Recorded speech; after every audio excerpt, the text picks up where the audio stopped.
the lights of the nuclear bear market are blinding. We had to put our glasses on, freaks. Sunglasses till 100K? I think so. The laser eyes are hidden behind here. You gotta put shades on the laser eyes. Humble ourselves. I have to say that, after the initial ball kick of a Bitcoin crash passes, there's a nice serenity of blood, of just like blood in the streets. All the fair weather fans disappear, and you're just like back to like the core ride or dies. There's definitely a serenity moment there after the ball kick. Definitely, watching your net worth go down and purchasing power so significantly is a bit of kick in the balls. But after that, it's definitely a serenity feeling. Serenity now. Serenity now. Do you feel it, freaks? It's here. The ball kick.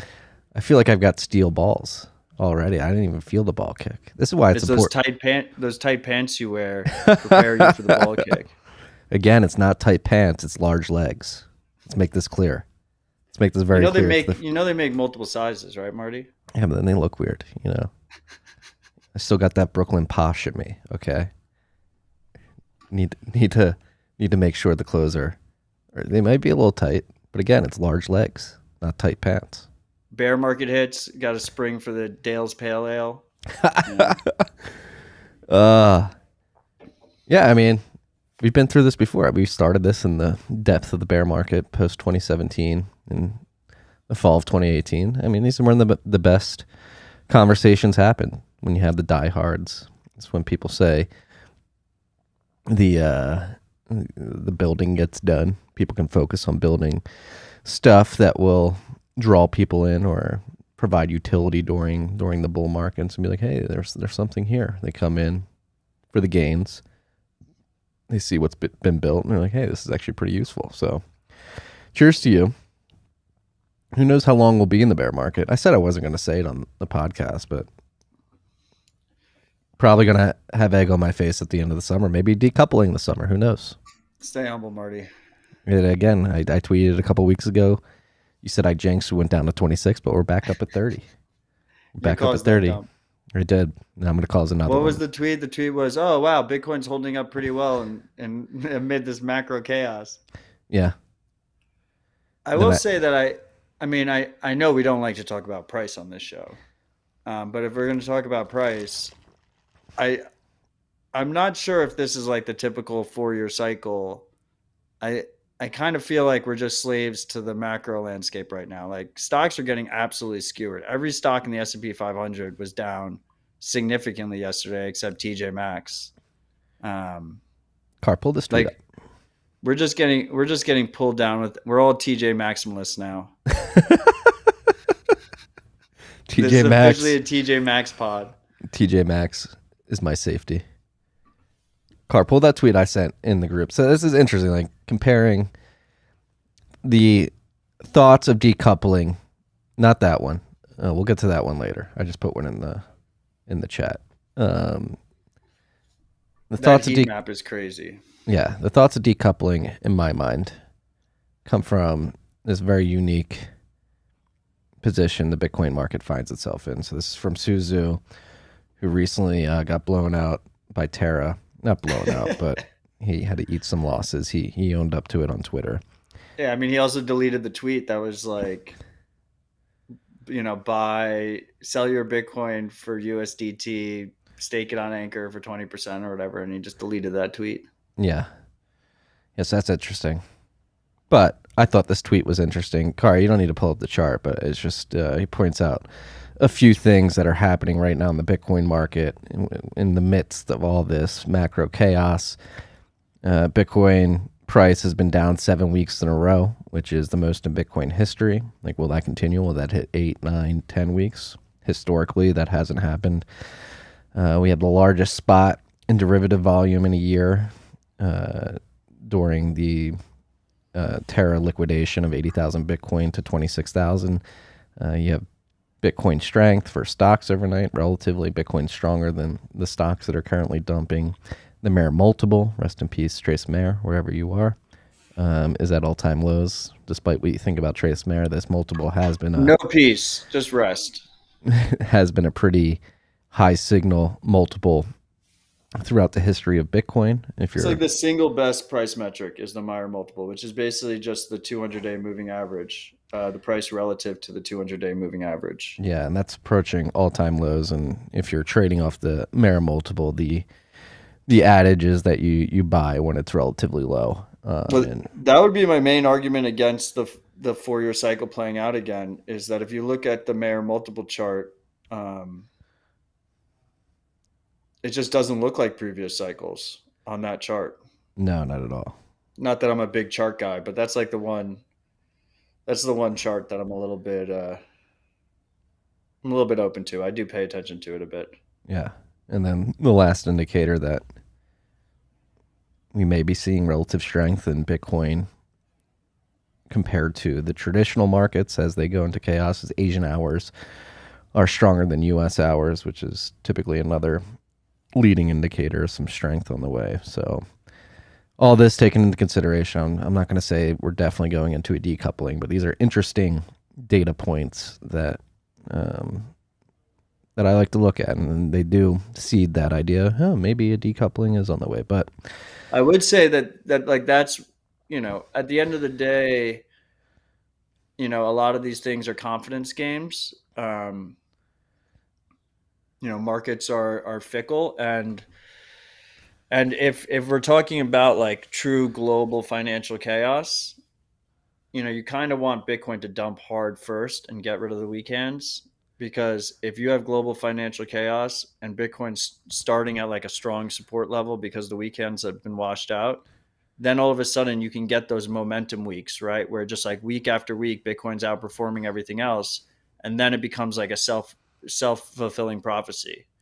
If we're sitting at like an all-time high when this happens, instead, you get like a 70% decrease, and you don't have that like narrative shift. You don't have that momentum. yeah. So will that narrative shift come this summer? Because it seems like the traditional financial system is going to experience a lot of trouble, as we discussed last week, with the supply chain issues, inflation issues, rate hikes. All of that seem to be creating conditions for pain in the traditional markets, where Dylan LeClaire was tweeting about the high yield corporate debt defaults that are beginning to go up earlier today. That's spiking to above 2018 highs, and approaching a trajectory similar to that of 2020, before we had the meltdown during the COVID lockdowns. So yeah, things seem a little fickle over there. Bitcoin has some relative strength. Don't trade off of what I'm saying right now. Stack sats freaks. Always. Yeah, exactly. If you want to talk about trading if you want to talk about trading, I think it was like 2015 or 2016 or something. There was some bucket shop, I forget which bucket shop it was, that allowed you to go long or short the S&P 500. And me and my buddy lost way too much money trying to short the S&P. And I mean, if you look at an S&P chart from 2016, it fucking skyrocketed. Was that the one allow you to do it with Bitcoin? Yeah. Is that when I say money, I mean real money. I mean coin. What was that called? One stock or something like that? One something. Yeah. That was a horrible idea. Yeah. I'm a horrible trader. I have no idea what's going to fucking happen short term. Yeah. Just stay humble and stack sats. Stay humble, stack sats. Make sure you have cash flow too. Obviously, the economy is going into a downturn, but try to get as much cash flow as possible. So if the price does go down, you're able to stack. I haven't been watching CNBC, but I imagine like the TradFi guys they're in like complete chaos mode, right? Like a 5% down day on S&P 500. They must be freaking the fuck out right now. Yeah, I did actually turn on CNBC yesterday and the day before just to see. It's kind of fun what they were doing. They were freaking out a bit. And a lot of people, it's funny, they have like these companies come on like pitch like, no, we're gonna be fine, we're gonna be fine. It's like, are you? Not so sure. You look a little desperate. Yeah. They're the energy stocks are a big meme right now. Everybody's piling in energy. And the time to pile into energy was probably last year or 2020 when oil went negative. That's probably when you should have. Stacking sats is piling into energy too. That's a good point. Yeah. Yeah. So freaks. I mean, the real question is like, Marty, do you think? I mean, the Fed kind of caused this. Do you think they have the balls to crash asset prices further, or are they just gonna? They're gonna halt. No, I mean, Jerome Powell's come out and said that's exactly what he's willing to stomach to curb inflation. He's willing to sacrifice asset prices for. I really didn't expect that. Yeah. I thought we were going to do like a melt up type of situation. Because like you might as well just kick the can down the road so you don't get blamed with tanking everything. Yeah, well, I mean, they won't say it overtly, but they really have to hedge against social unrest and rising commodity prices, food prices, fuel prices affects the poor the most who don't own the assets. And so they're in this position where it's like, all right, the rich own all the assets. They have good salaries. Maybe their stock portfolios are going to get hit a bit. But we're doing that to save the little man who's paying $100 a tank. But that's what's weird about it, right? Because usually the policy is fuck the poors. Yeah. Apparently that's changed. Because again, you have to hedge. You have to hedge that social unrest. Like it's happening all over the world. You look at Sri Lanka, you look at Peru, you look at Turkey. If you haven't listened to the episode I recorded with Doomberg yet, I did that yesterday. We go into a lot of the social unrest that's popping up around the world and talked about how it could come to the West. And I think Jerome Powell and company are recognizing that possibility. And I think, he came out and said it. They're obviously willing to sacrifice financial and real estate asset prices to curb inflation at all costs. But again, like we said yesterday, you can't, or not yesterday, last week, you can't just turn the stuff off and on. The supply chains are so fucked that as hard as they try via interest rates to curb inflation, it's still not going to produce natural gas, oil, food, and bring it to market. The supply of those commodities is constrained to a point where it's inevitable demand static and rising, and the supplies simply aren't there. So those prices are going to continue to rise no matter what they do. With the interest rates, the only argument is if interest rates stay elevated and it leads to layoffs, you have less consumption throughout the economy. So I guess that's the only tool they have. And so, it seems like they're trying to incite an employment, not crisis, but maybe some unemployment so people stop driving to work and spending on these scarce supplies. There's another dynamic at play here too, right? Because the average person is more exposed to stocks than they've ever been before, right? With the advent of Robinhood and stuff. And those people have gotten completely wrecked. Their favorite stocks, their favorite stocks are getting completely crushed, like the Ubers of the world. And did you see Coinbase? Coinbase is trading like a fucking shit coin. Went from $400 to $50. Which, if you dump shitcoins on retail too long, you become the shitcoin yourself, I guess. But you're going into midterms. Feel like that has got to be a horrible look going into midterms where everyone's just their whole portfolio balance is down a shit ton. Yeah, that's a good point too. I feel like they got to budge, but I don't know. It doesn't really matter to us, but I'm just surprised. I will wholeheartedly admit that I just did not expect the Fed to be this aggressive about it. Yeah, they're in a very precarious situation. It's all fucked. Stagflation seems to be here. There's no. Yeah, I accepted they were fucked. I just thought it was gonna, let's just pump asset prices while we're fucked. Yeah.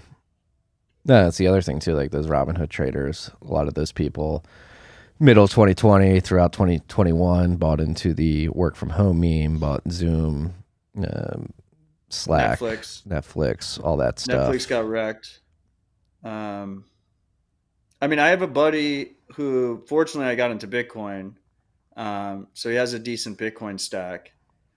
But like, I was chilling with him like 7 months ago, um, before I moved, and he was like showing me his Robinhood, and he had like 4 different like Chinese electric car companies he found on Reddit or some shit.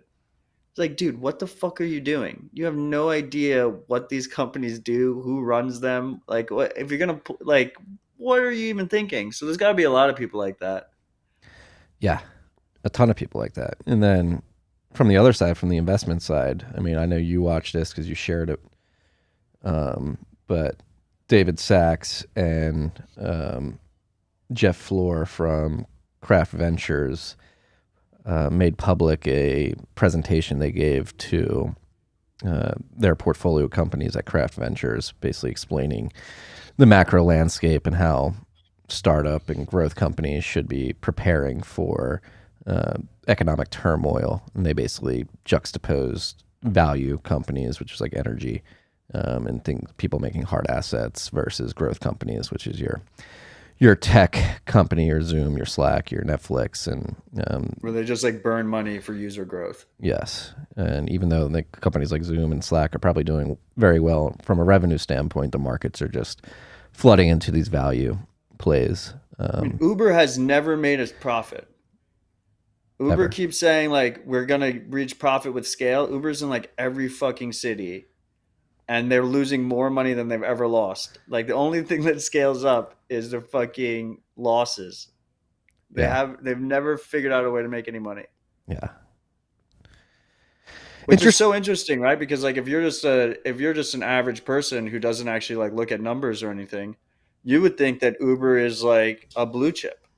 Uber is like like an Exxon Mobil of our time, or like an IBM of our time. They're everywhere, right? You would think like they're the most solid company, but it's just all a mirage. I mean, It's just all bullshit. I spend a lot of money on Uber. They must be successful. Marty spends a lot of money on Uber, right? But it's a good service, right? It's I use Uber at least once a week. That is interesting. Yeah. Yeah, and I would go find that Craft Ventures presentation that David and Jeff gave, and the concept of burn rate and how to handle expenses and stuff like that if you're running a company. I think it was very enlightening. We could put it in the show notes. Yeah, we'll definitely. I'll put it in the Telegram. Just put it in the show notes when we actually post it to the podcast feed. Yeah. Speaking of the podcast feed, this is the first official week on the dedicated Rabbit Hole Recap podcast feed. If you've already subscribed, thank you for doing so. If you're listening to this live on YouTube, on Twitter, Bitcoin TV, wherever you're seeing this, and you haven't subscribed in your podcast ad, please go search your podcast app. Please go search Rabbit Hole Recap in your favorite podcast app, and please subscribe, like, review. We do have, I know, Stor, you've been pinging me week in and week out when you're going to get the splits up. We got the splits up. We've got Matt, myself, Carr, Fountain, Podcasting Index, it's a fucking party. And OpenSats is getting 5% of the sats. I love the OpenSats move. Hopefully we're starting a trend there. The guy who does Talking in Bits also added a cut for OpenSats. Mm-hmm. So now we have 3 podcasts doing it.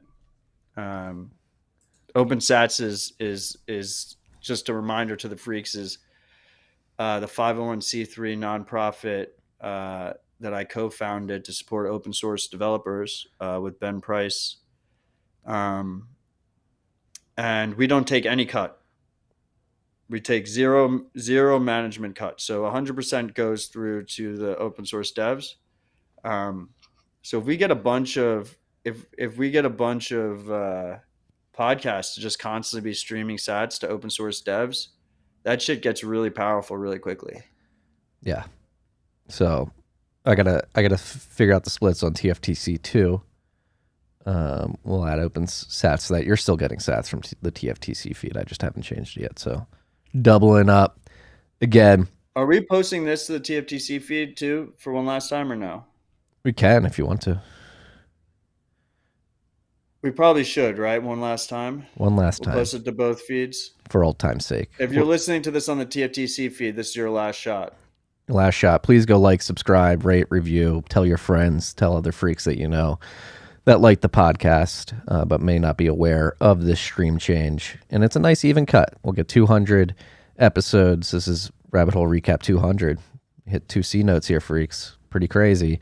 We'll have 200 on the TFTC feed, and then we'll make the clean break starting next week, episode 201. Moving forward, we'll strictly be on the Rabbit Hole Recap feed. We still need to get fuck yeah, this is episode 200. Yeah. Fuck yeah, dude. We fucking did it. 200. Now it's time to retire. Set up the feed, set up the streams, and we're done. I thought we canceled it last week. What are we doing here? We just every week until 100K, we're going to cancel the pod. MJ Smith asked, why is Udi on the board of OpenSats? We have a 9-person board of different, very strong Bitcoiners, and Udi is our diversity candidate. It's important for the ESG movement that we have a nice diversity board member, and Udi fills that role. Hey, you got to be diverse in these days. ESG's dying, though, by the way. It's great to see. Definitely not doing it for ESG. They had the whole... He is a different perspective, which is nice to have on the board. I will say that. Yeah. And he's way better offline than he is on Twitter. Yeah, very, very antagonistic on Twitter. And I don't agree. Yeah, I mean, he was pumping Terra. So we'll just leave it at that. Let's get to Clark's dashboard. This is Rabbit Hole Recap RIP 200. We're currently sitting at $30,195. One cuck buck is going to get you 3,312 sats. We are at block height 737,070. I caught a palindrome block the other day. Walked in here. Block clock had a palindrome block height up. I forget exactly what it was. I think it was 763367. Or no, it would be 736637. That's what block. I walk in, was able to snap a picture. It felt really good. It's fulfilling when you catch a palindrome block. And your Uncle Marty caught one this week. It felt extremely good. We have a difficulty adjustment coming up in 786 blocks, estimated to be happening on May 25th, which is next Wednesday. And as of right now, hash price is really low, so I imagine a bunch of miners have turned off. And so as of right now, we're looking at a negative 2.7% adjustment. Blocks have been coming in at 10 minutes and 17 seconds on average since the last adjustment.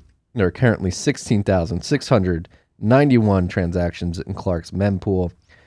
Samurai unspent capacity is sitting pretty at 4,700.79 Bitcoin, or 141.8 million cuck bucks. I believe this is a new all-time high or close to it. That's all we got for the dashboard this week. Yeah, Whirlpool all-time high. Whirlpool all-time high. We are 56.3% off the all-time high of $69,010, according to Clark's dashboard. And I will add that, I'm reading these comments, freaks, and I will add that Udi was added to the board before the Luna bullshit, before he took like a huge turn on Twitter, which I was very disappointed about. And he has single-handedly raised, like $600,000 for open source developers for the other foundations, not us, but for like Brink and HRF and whatnot. So he has done a lot of good work in terms of the funding of that. And I respect that you guys don't trust him to make a sandwich. That's what someone said. I wouldn't trust him to make a sandwich. Fortunately, in this arrangement, you do not have to trust any of the individual board members with the sats. That's why we have 9 of us. So yeah, there's that. I mean, you shouldn't trust me to make your sandwich either. Evan thinks we look like feds with our shades on. We look like who? Feds? Yeah. Is this our warrant canaries asking? No, Evan, you missed the beginning. We're hiding our laser eyes. We're spooks and we cancel the show. The nuclear winter is here and it's blinding us. We need to put our shades on. Should we get into the list? It's a long list today. Massive list. One of our longest lists. Yes, we'll start in El Salvador, where 44 countries, 44 financial leaders met to discuss Bitcoin, among other things. I think we should caveat here that this meeting happens annually, and this year El Salvador was slated to host, and obviously with El Salvador being the first country to make Bitcoin legal tender and really leaning into Bitcoin, it makes sense that having the opportunity to host, that they would use that to educate all these leaders from the global south about Bitcoin. And so it was cool to see. They were down there in El Salvador, all these financial leaders, central bank representatives, treasury representatives from these countries were learning how to use Bitcoin and getting acclimated with the concept of opening their doors for people who want to use Bitcoin within their countries. What did you take from this? I mean, first of all, I would caution people to, cheerlead politicians. But it's a pretty cool initiative from Bukele's perspective. Uh, it's obviously pretty insane from a Bitcoin perspective to have, financial leaders from 44 countries all learning about Bitcoin at the same time in a country that has Bitcoin as legal tender. I thought it was really cool that, and I mean, this wasn't by design. This was probably just who would accept his invitation. But they're all like low GDP countries. They're developing countries for the most part. None of the big. There was like no G10 countries there. There was no G20 countries there. Um, so from that respect, it's like kind of grassroots, as much as like leaders of a country can be grassroots. But that's kind of cool. Dichotomy of like a G20 meeting versus 44 countries meeting in El Salvador to talk about Bitcoin and uplifting their economies. Yes. Also, the IMF must be fucking freaking out over this. Good. Fuck the IMF. They should be freaking out. They are So that's a predatory. huge win.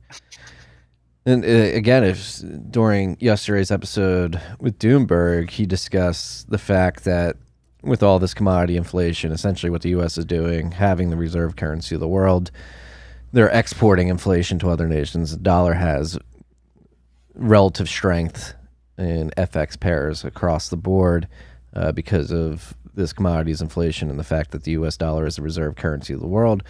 Even though we do have very high inflation here in the U.S., it is precipitously worse in many other countries and countries outside that are beholden to the U.S. dollar's reserve status. So with these countries meeting, it's a good sign to see that they're learning about Bitcoin because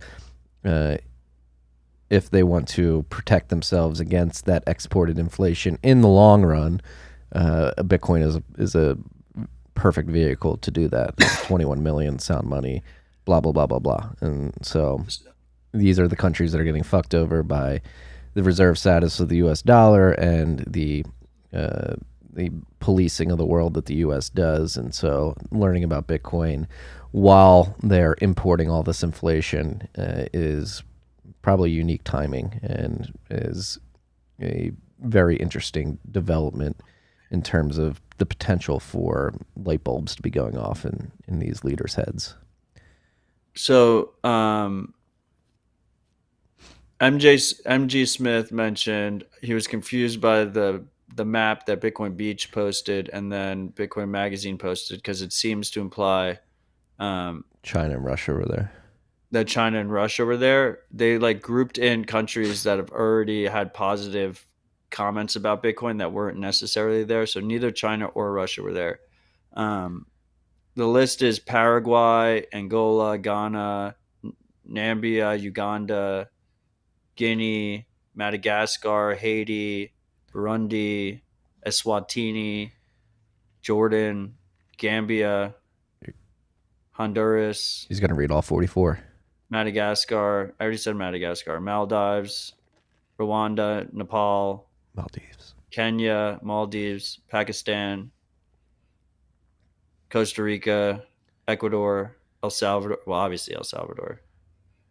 Angola, Armenia, Bangladesh, Congo, Egypt, India. Some of these are repeated twice. Senegal, Sudan. That must be Sudan. Uganda is a misspelling. Zambia. So all developing countries, the grassroots of countries. It's good to see. It's good to see. You like to see people uplift themselves, and Bitcoin can be a vehicle to do that. What do you think? Do you think we get any announcements out of this? You think people are stewing on this? They got their I don't lesson. know. Don't speculate on it. When it happens, it happens. Certainly want to Gradually, then speculate. suddenly.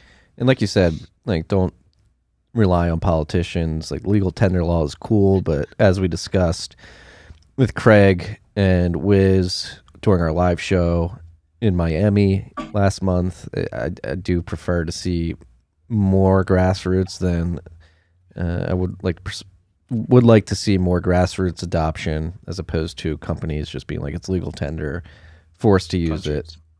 Countries, yeah. But the story of El Salvador is a grassroots story. It's a story of a grassroots movement that couldn't be ignored by their president anymore, and he had a choice of either fighting it or adopting it, and he chose to adopt it. Agreed there. But I really like hyper localizing the economies. Like this 100%. weekend in Texas, Rockdale, which is the home of Riot's Windstone facility, they're hosting their first Bitcoin meetup. I believe the mayor is going to be there, the local judge is going to be there, and they're really talking about how they can integrate Bitcoin into their local economy. And so that stuff like that, I like to see it at the small town level. And if you're interested in that topic too, I had Jamie, the storefront guy, on the show on Monday, who has really interesting stories from Ecuador, experienced hyperinflation there, recently moved to the United States to help small towns and small companies basically beautify themselves with beautiful storefronts. And he also happens to be a Bitcoiner. And not only is he helping to make urban development more beautiful design focus, but he's trying to help these small businesses and small towns integrate Bitcoin into what they're doing. So these are, let's hit it from both ends. Let's get these legal tender laws, and let's get grassroots movements at the local level. So hit them from all angles, freaks. Speaking about all angles, I don't know how we segue with all angles here, but I'll try. The Luna Foundation did sell 80,000 Bitcoin amid the stablecoin crash. The angle of their treasury went straight down from 80,000 to, I believe, like 363. They went from 80,300 Bitcoin to 300 Bitcoin. Yes. And they completely failed at defending the peg. So first of all, they haven't released any actual transaction info to prove this stuff. A lot of theories floating around there are some sleuths that have tracked up to like 40,000 of the Bitcoin going to Gemini, and then a transaction that looks like it was them sending from Gemini to Binance. But this is mostly, the Luna Foundation's word. Luna Foundation is obviously is pretended to be the independent foundation that was backing the Luna ecosystem. And the Luna ecosystem is what the Terra stablecoin was on that blew up, that we talked about last week. So as it was blowing up, they allegedly took this 80,000 Bitcoin and they were buying the stablecoin with it, the so-called stablecoin with it, to try and get it back up to the dollar that it was supposed to hold. And obviously that was a massive failure, and it's basically zero now. And Luna's absolutely crushed, and they have no reserves. My pet theory is that there was an exit scam that took place here. That and I have no proof, but it just feels right. So I'm not saying this is a fact. You're going to trust that gut, though. But when they were buying, so that part of their mission, this Luna Foundation, they call themselves the Luna Foundation Guard. So it was Let's Fucking Go, LFG. Part of LFG's mandate was to make sure that the UST peg in times of crisis was defended.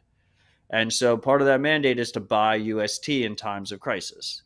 Now, presumably, the founder of Luna, Do Kwon, and his buddies all held a ton of UST.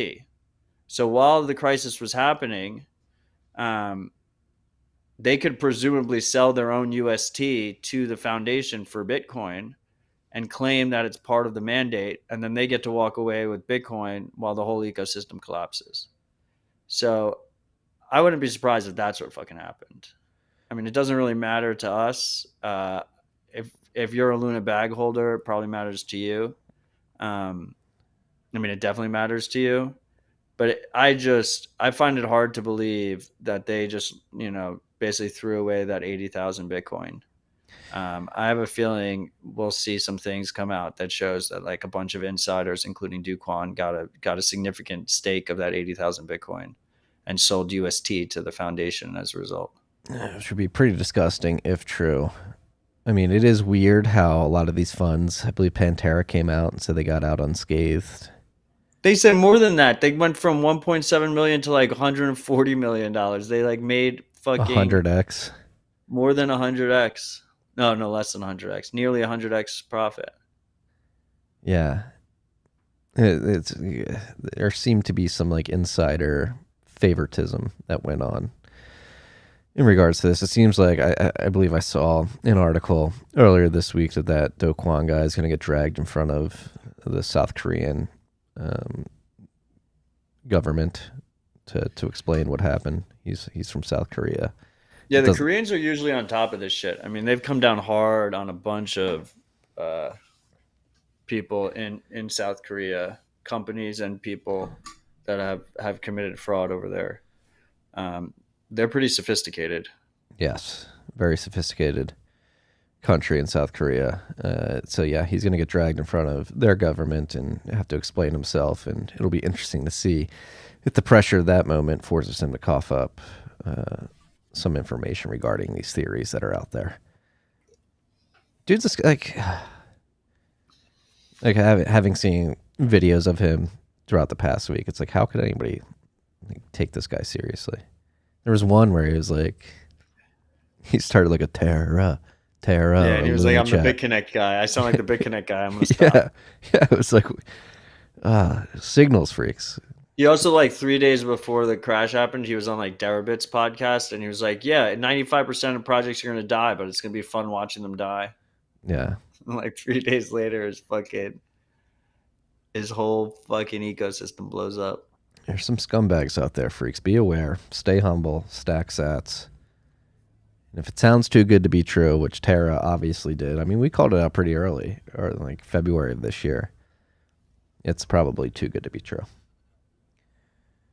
Moving on. The yield thing is like the weirdest fucking thing that people are just like. It's an overt Ponzi. I mean, they admit it. That everyone is just doing like these insanely risky things to get, 10 to 20% yield, when instead they can just hold the hardest asset that's ever existed and watch it increase in purchasing power over time.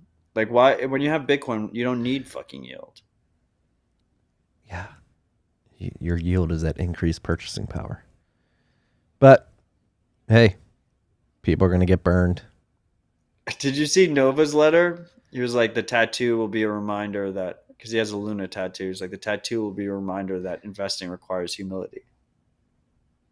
Fuck that dude. I mean, I saw that he wrote a letter. I didn't even have the appetite to read it because, I saw some excerpts like, crypto is here to stay. It's like, shut the fuck up, dude. It's like clowns like that. I mean, go listen to the first episode I recorded with Ben Hunt. I believe I did too. The one I had James O'Byrne on for when we recorded that in not NiDiggs, Chain Code Labs offices in New York City. Ben came in, and that was one of the first things, like, love him or hate him. I know he's a skeptic, and a lot of people don't like his skepticism, but one of the things he said during that episode was that Novogratz was a raccoon and is somebody that people should approach with caution or not try to cheerlead because he doesn't really care about the revolution at the end of the day. He's in it for himself. Ate shit on the Luna trade. He's trying to save face. Didn't tweet for about 2 weeks. Yeah, just be aware, freaks. Be aware. On to some better news. Texas Pacific Land Corp announces Bitcoin mining venture with J Energy and Mawson. Largest private landholder in Texas. Yeah, so this is This is a big fucking deal. a very big deal. So they own where is it? I just had it up.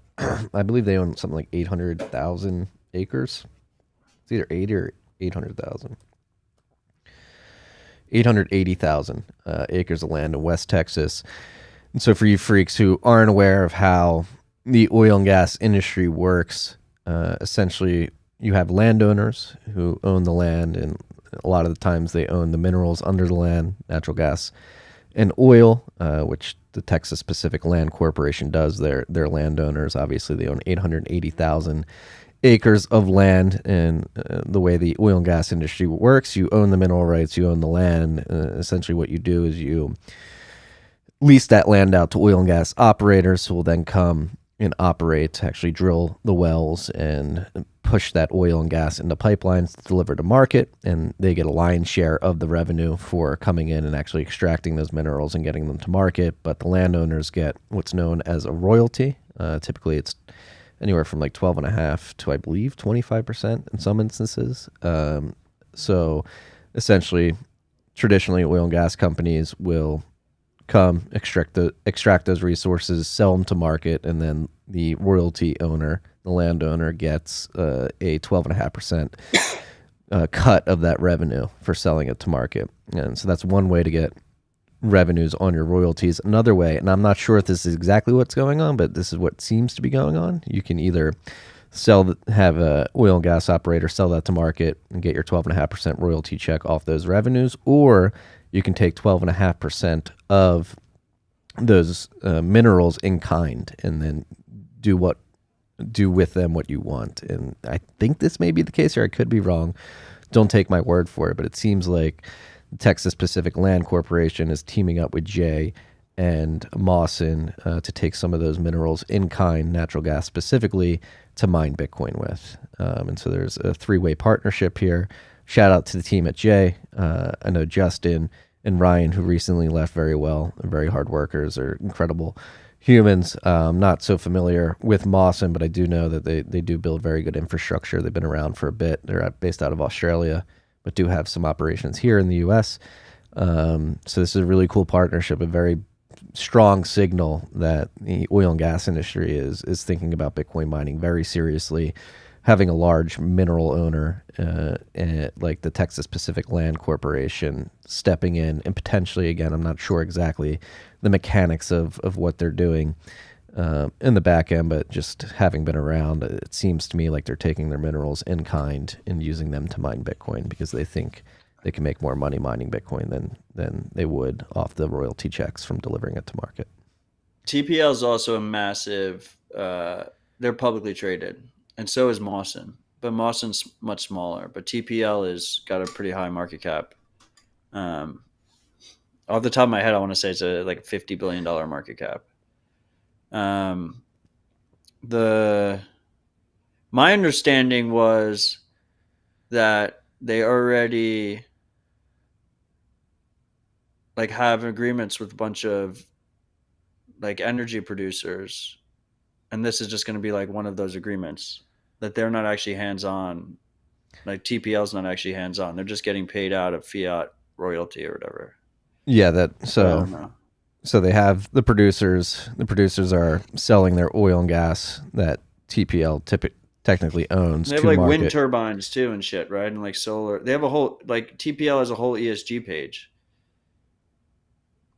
Hate to see it, but you know what? To each their own. Again, knowing that they're $10 billion market cap for TPL. Apologies, freaks. TPL and J will earn a net royalty interest and retain an option to acquire an equity stake. Mawson intends to participate in demand response programs. Yeah, so I don't know exactly. What we do know is that this is a pretty big deal in terms of TPL stepping in and allowing Mawson and Jay to mine with their resources. So, pretty big news. Seems like a pretty big deal to me. Pretty big signal in the market this week, in this bear market. Another strong signal. Wasn't expecting to see these types of numbers from Canaan, but it actually does make sense when you think about the big mining meme that's happened over the last year and a half with energy companies getting in mass. Canaan revenues increased by 237% in Q1 of this year.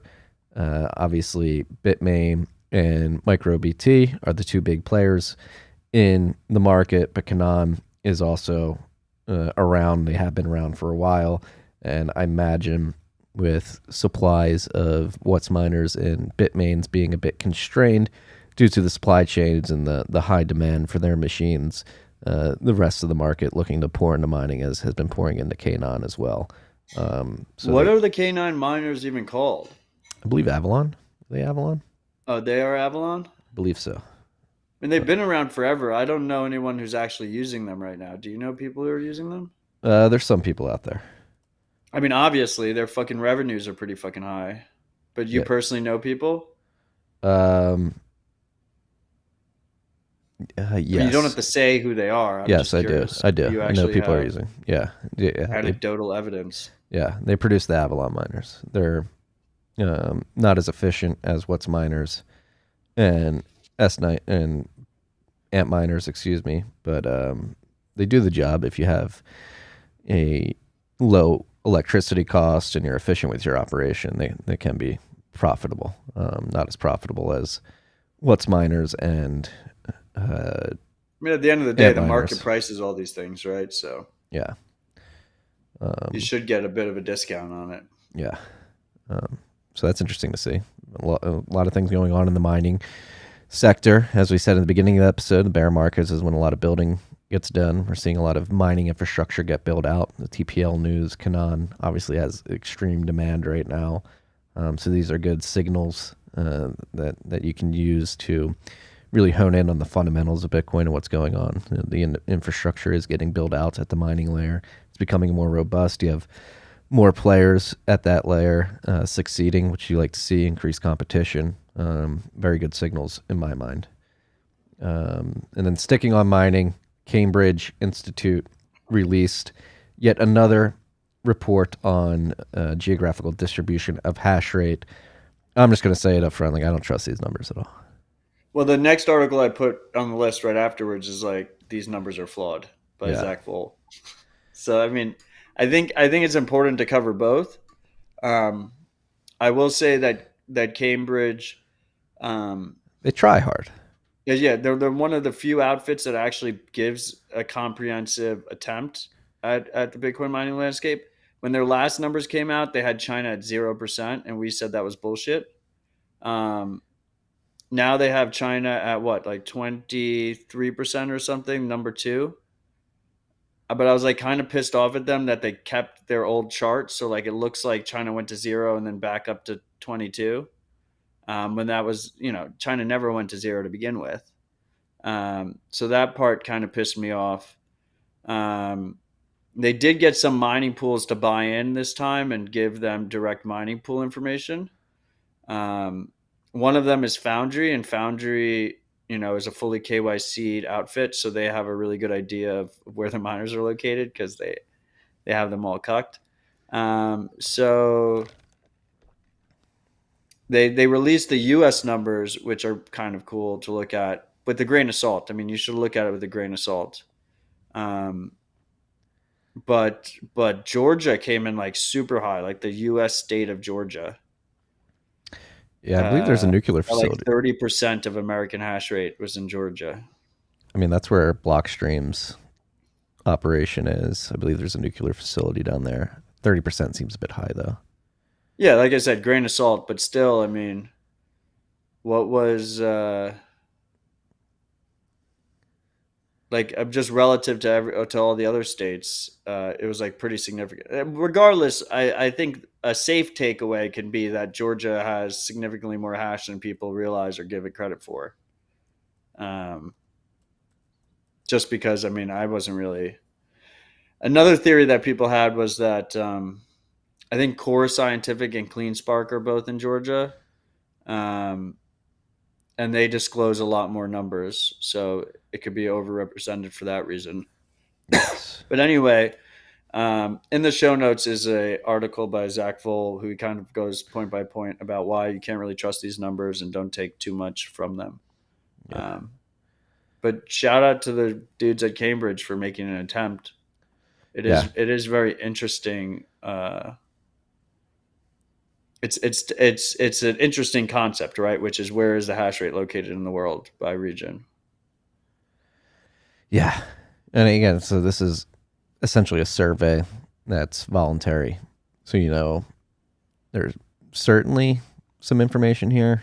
There's definitely some things going on in this area, but it's not, I wouldn't say it's holistic in terms of like.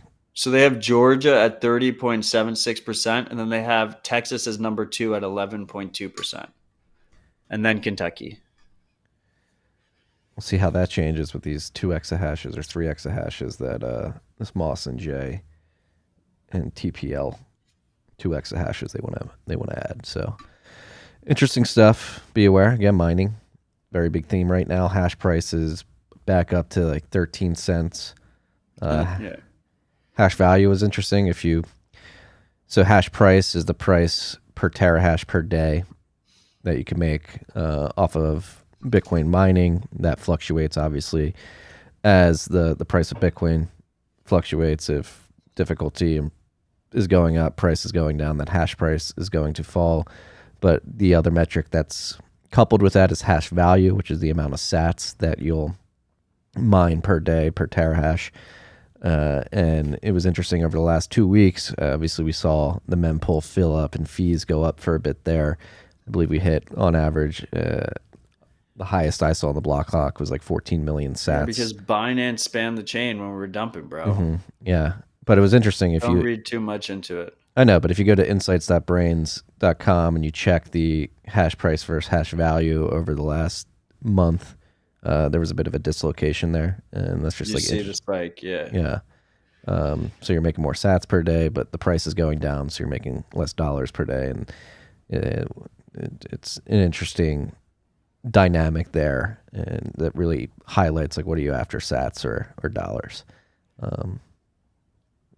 So interesting tidbit there. Before we move away from the Cambridge thing, I just wanted to say, at least by Cambridge's numbers, once again, don't take them at face value. They had the order US, China, then Russia. Yeah. Like we said, I saw that freak in terms of hash rate that you were going back and forth with when we had our conversation in May of last year. Or was it last year? Yeah, the Mighty Man was last year. I gave him 100,000 sats for finding the episode. Mm-hmm. May 25th, 2021. We talked about it. It was when the Mighty Man was starting. You said, what did you say in that episode? I went back and listened. Did you listen to it? I listened to the part. It was around the 30-minute mark. Did he give us a timestamp on it? No, right? He did. 30 minutes, around 30 minutes in, like right before we go, like 29:30. If you're interested in going back and listening, but I was convinced that the exodus was happening. You were saying, I'm not sure if it is. I think we were both like meeting in the middle. There certainly was an exodus throughout the summer. We learned that a lot of the Chinese miners were. I mean, you were doing like a lot of rah America things at the time. In terms of like miners coming to America. I don't know. I haven't re-listened to it. I gave the freak 100,000 sats for finding the episode. But if you go listen to it, I listened to it today. I was pretty level-headed. I was just saying, hey, this is happening. It's coming to America. Maybe that's better. Well, anyway, one of the single coolest aspects of Rabbit Hole Recap being a weekly show is that we literally can go back at any time and see what our perspectives were at that time. And I think that's extremely powerful and extremely helpful in terms of improving your perspectives going forward when things like this come up. Yeah, and talking business on air, that's one thing we can improve here and should probably aim to, is like creating chapters in each episode, so it's much easier to go find these timestamps. I just want to shout out that dude that he found it. I think he's at Green Pepe or something like that. He found it. He originally thought it was a bet. I was like, if I won the bet, I'll give you a cut of my winnings. Then he found it. He was like, it wasn't a bet. And then he was like, you were both wrong, but both right. And then I was like, I'll give you 100,000 sats anyway. So then I sent him 100,000 sats, and then he sent it to OpenSats. So cheers to him for supporting open source developers. Let's go. Yeah. So that was at the beginning. We learned a lot throughout that. Had Edward Evenson on. and he described sort of Chinese culture. And if you remember what was going on around that time, it was the 100th anniversary of the CCP, and the theme of the anniversary was harmony. The Chinese Communist Party basically asserted that Bitcoin mining was not harmonious with what the CCP wanted to put out to their constituency, or their constituency isn't the right word since it's a communist party. They're more subjects. They're subjects, yeah. But Edward came on and basically described, all right, like after the CCP celebrations, that whole harmony meme will probably die out like 4 to 5 months after the celebration, which I believe happened in October of last year. And he stated at that point that there was a bunch of miners in China who were just holding ASICs in warehouses, waiting for that celebration to come, and then some time to pass after it, and then they were going to replug in. And that's, again, can't confirm. Cambridge is saying that there's a material amount of hash rate in China, but if that story did play out, that's an interesting theory. They were just waiting for that celebration to pass and then plug back in, which is potentially what we're seeing, or what Cambridge is seeing in those numbers. The hash never left. I mean, a lot of hash left. I know, but the hash that's there right now, they didn't leave and come back. Yeah, no. Yeah, agreed. I mean, some of the hash left for Kazakhstan. They had to leave Kazakhstan too, but that's a whole different story. Come on in. Oh, we're going to raise prices and taxes. Rug pull. This is pretty messed up. Tutanota has a blog post basically warning their users that the EU wants to scan all their private messages. So the EU Commission is planning an automatic CSAM scanning of your private communications or total surveillance in the name of child protection. They're Tutanota saying this would be the worst surveillance apparatus outside of China and completely disproportionate. So yeah, they're EU. If you're a European freak subjected to this, will probably pass. Yeah, I mean, that's my understanding. The EU is pretty fucked. Look, this is exactly why. First of all, criminals are not going to listen to these rules anyway. They're going to get around it. So it doesn't actually stop criminals. It just hurts honest people that are doing nothing wrong, and which is a trend with these types of government regulations, right? They're not effective and they hurt honest people. But this is why open source software is so important. This is why the open source movement is so important, because open source software is viral. It's not controlled by any individual or company. It's fucking code, and that code can be shared, distributed, and is very, very difficult to stop. And this is why this whole concept that I've been drilling in about using more open source software, using more open source platforms, using de-Googled Android phones, right? Running open source software on top of that is so important, because this law goes and passes. If you're running a stock iPhone or an Android phone, like, you're going to be, every private message you send is going to be scanned and surveilled on. The only way around it is if you are purely running, open source software, and you're basically choosing to run programs that are protecting you, because otherwise, like, iMessage and shit is just going to be completely surveilled. And I do wonder, like, where does, like, the Signals of the world stand when this happens? Do they pull from the app stores in the European Union? Do they fight it? Do they release a separate APK? Because, I mean, you can just install a separate APK. Signals attached to phone numbers. Do they block EU phone numbers? So it should be interesting to see how this plays out, but this is not good. But people should expect more of this. Like, the surveillance is going only one way. Like, never in my life have I seen the surveillance reduced. It just keeps getting added on top of. You had to take control, freaks. Another interesting thing about this story, a bit of a narrative violation. Go on.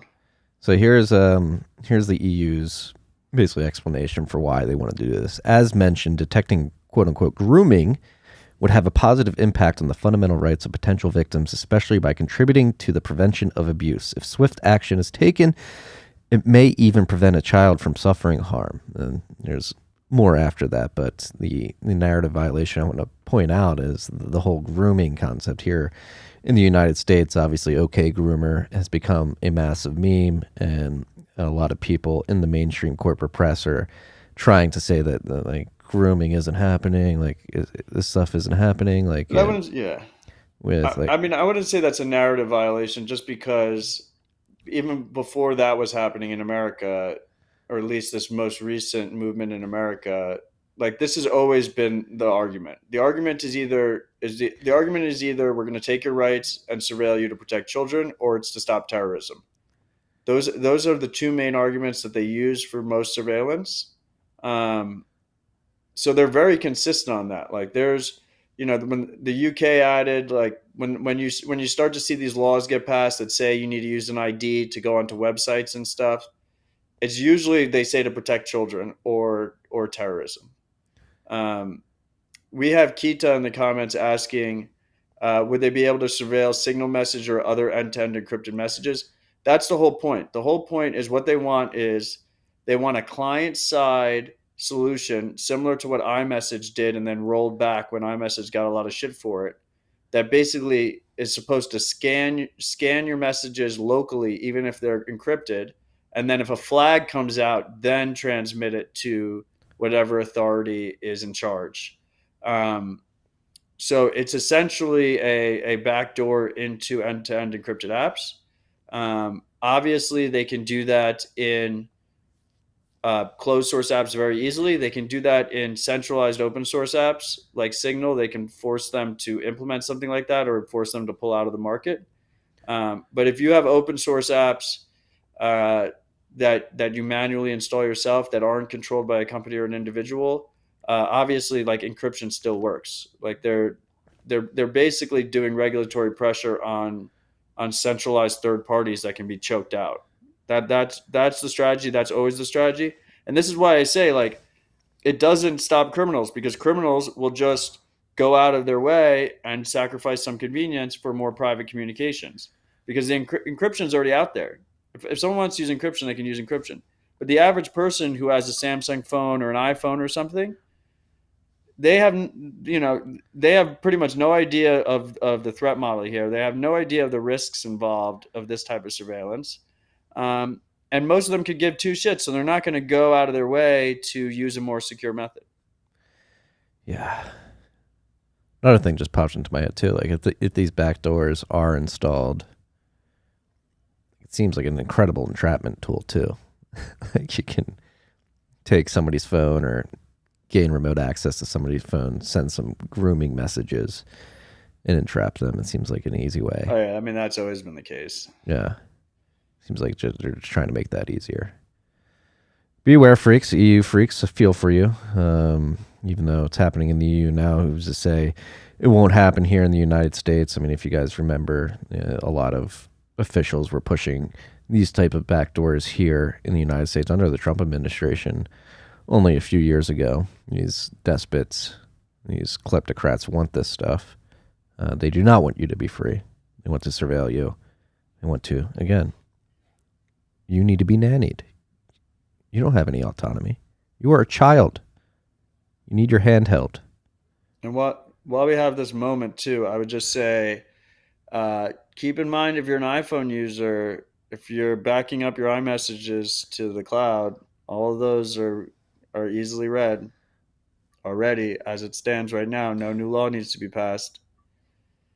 And it doesn't have to just be you. It could be the person you're messaging. So just make sure you don't have the auto backups set on your iMessage. And iMessage is closed source, so we can't actually verify that everything's encrypted and there's no backdoors there. But at least disable the cloud backup. I think same with WhatsApp. WhatsApp might have added encryption to their cloud backups, but I don't for a trust while them. they were clear text cloud backups. So I don't think Facebook's really keep that in mind. Really keeping your privacy top of mind. And also, Telegram's not encrypted by default. So if you've been sending Telegram messages, those are all held on Telegram's cloud servers and can be accessed at will.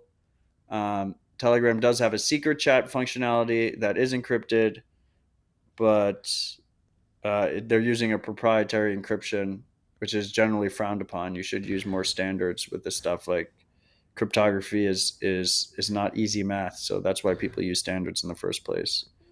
Yes, listen to if the you're looking meme. for good encrypted apps, I like Signal. It does require a phone number, but it's just really easy to use. It's a nice trade-off balance because people are used to phone numbers. If you're using an Android phone, you could actually set it as your main text client. So if someone's using Signal, it auto uses Signal. Otherwise, it sends a plain text message. Keep in mind, text messages that are not sent through like iMessage, that are just regular text messages. When you see the green bubble between an Android and an iPhone, not only are those not encrypted, like the carrier and like everyone in between can read those. They're like postcards going through the internet. Threema is really good on phones. I like their model. It's a paid model. You basically pay them to use it rather than them monetizing off of ads. And I really like Matrix. Matrix has just been absolutely fantastic. Matrix is great because you can do group chats really easily. It's not tied to phone numbers. They have a good desktop client. Yeah, and what BTC Pin said is, of course, you can use PGP with any messaging service, but nobody uses PGP. There's a good app on Android that makes PGP really easy, though. I think it's called... I don't know what it's called. I have it on my phone. What's it called? Open Keychain. Oh, and your Twitter DMs are not encrypted either, so keep that in mind as well. Maybe Elon's going to change that. He seems to want to. He's not going to buy Twitter, it looks like. It looks like he's backing out at the last second. You see, he's like making this fuss about the number of bots. Yeah, should we talk about that? Like, what's going on? Did you see the Project Veritas video this week? No. That one was pretty insane. Where they were talking about censorship and shit? Yeah, and how there's two videos. One, again, we don't have to get political, but we're just saying what these Twitter employees were saying. The first was like a head of engineering or a senior engineer saying that the politics of Twitter in the middle management section is overtly leftist, communistic, and that they do censor. I didn't see this one. They do censor particular political views that do not comport with what the communists at Twitter believe. And then there was a second one. The guy was, I believe, the head of partnerships, so their ad partnerships.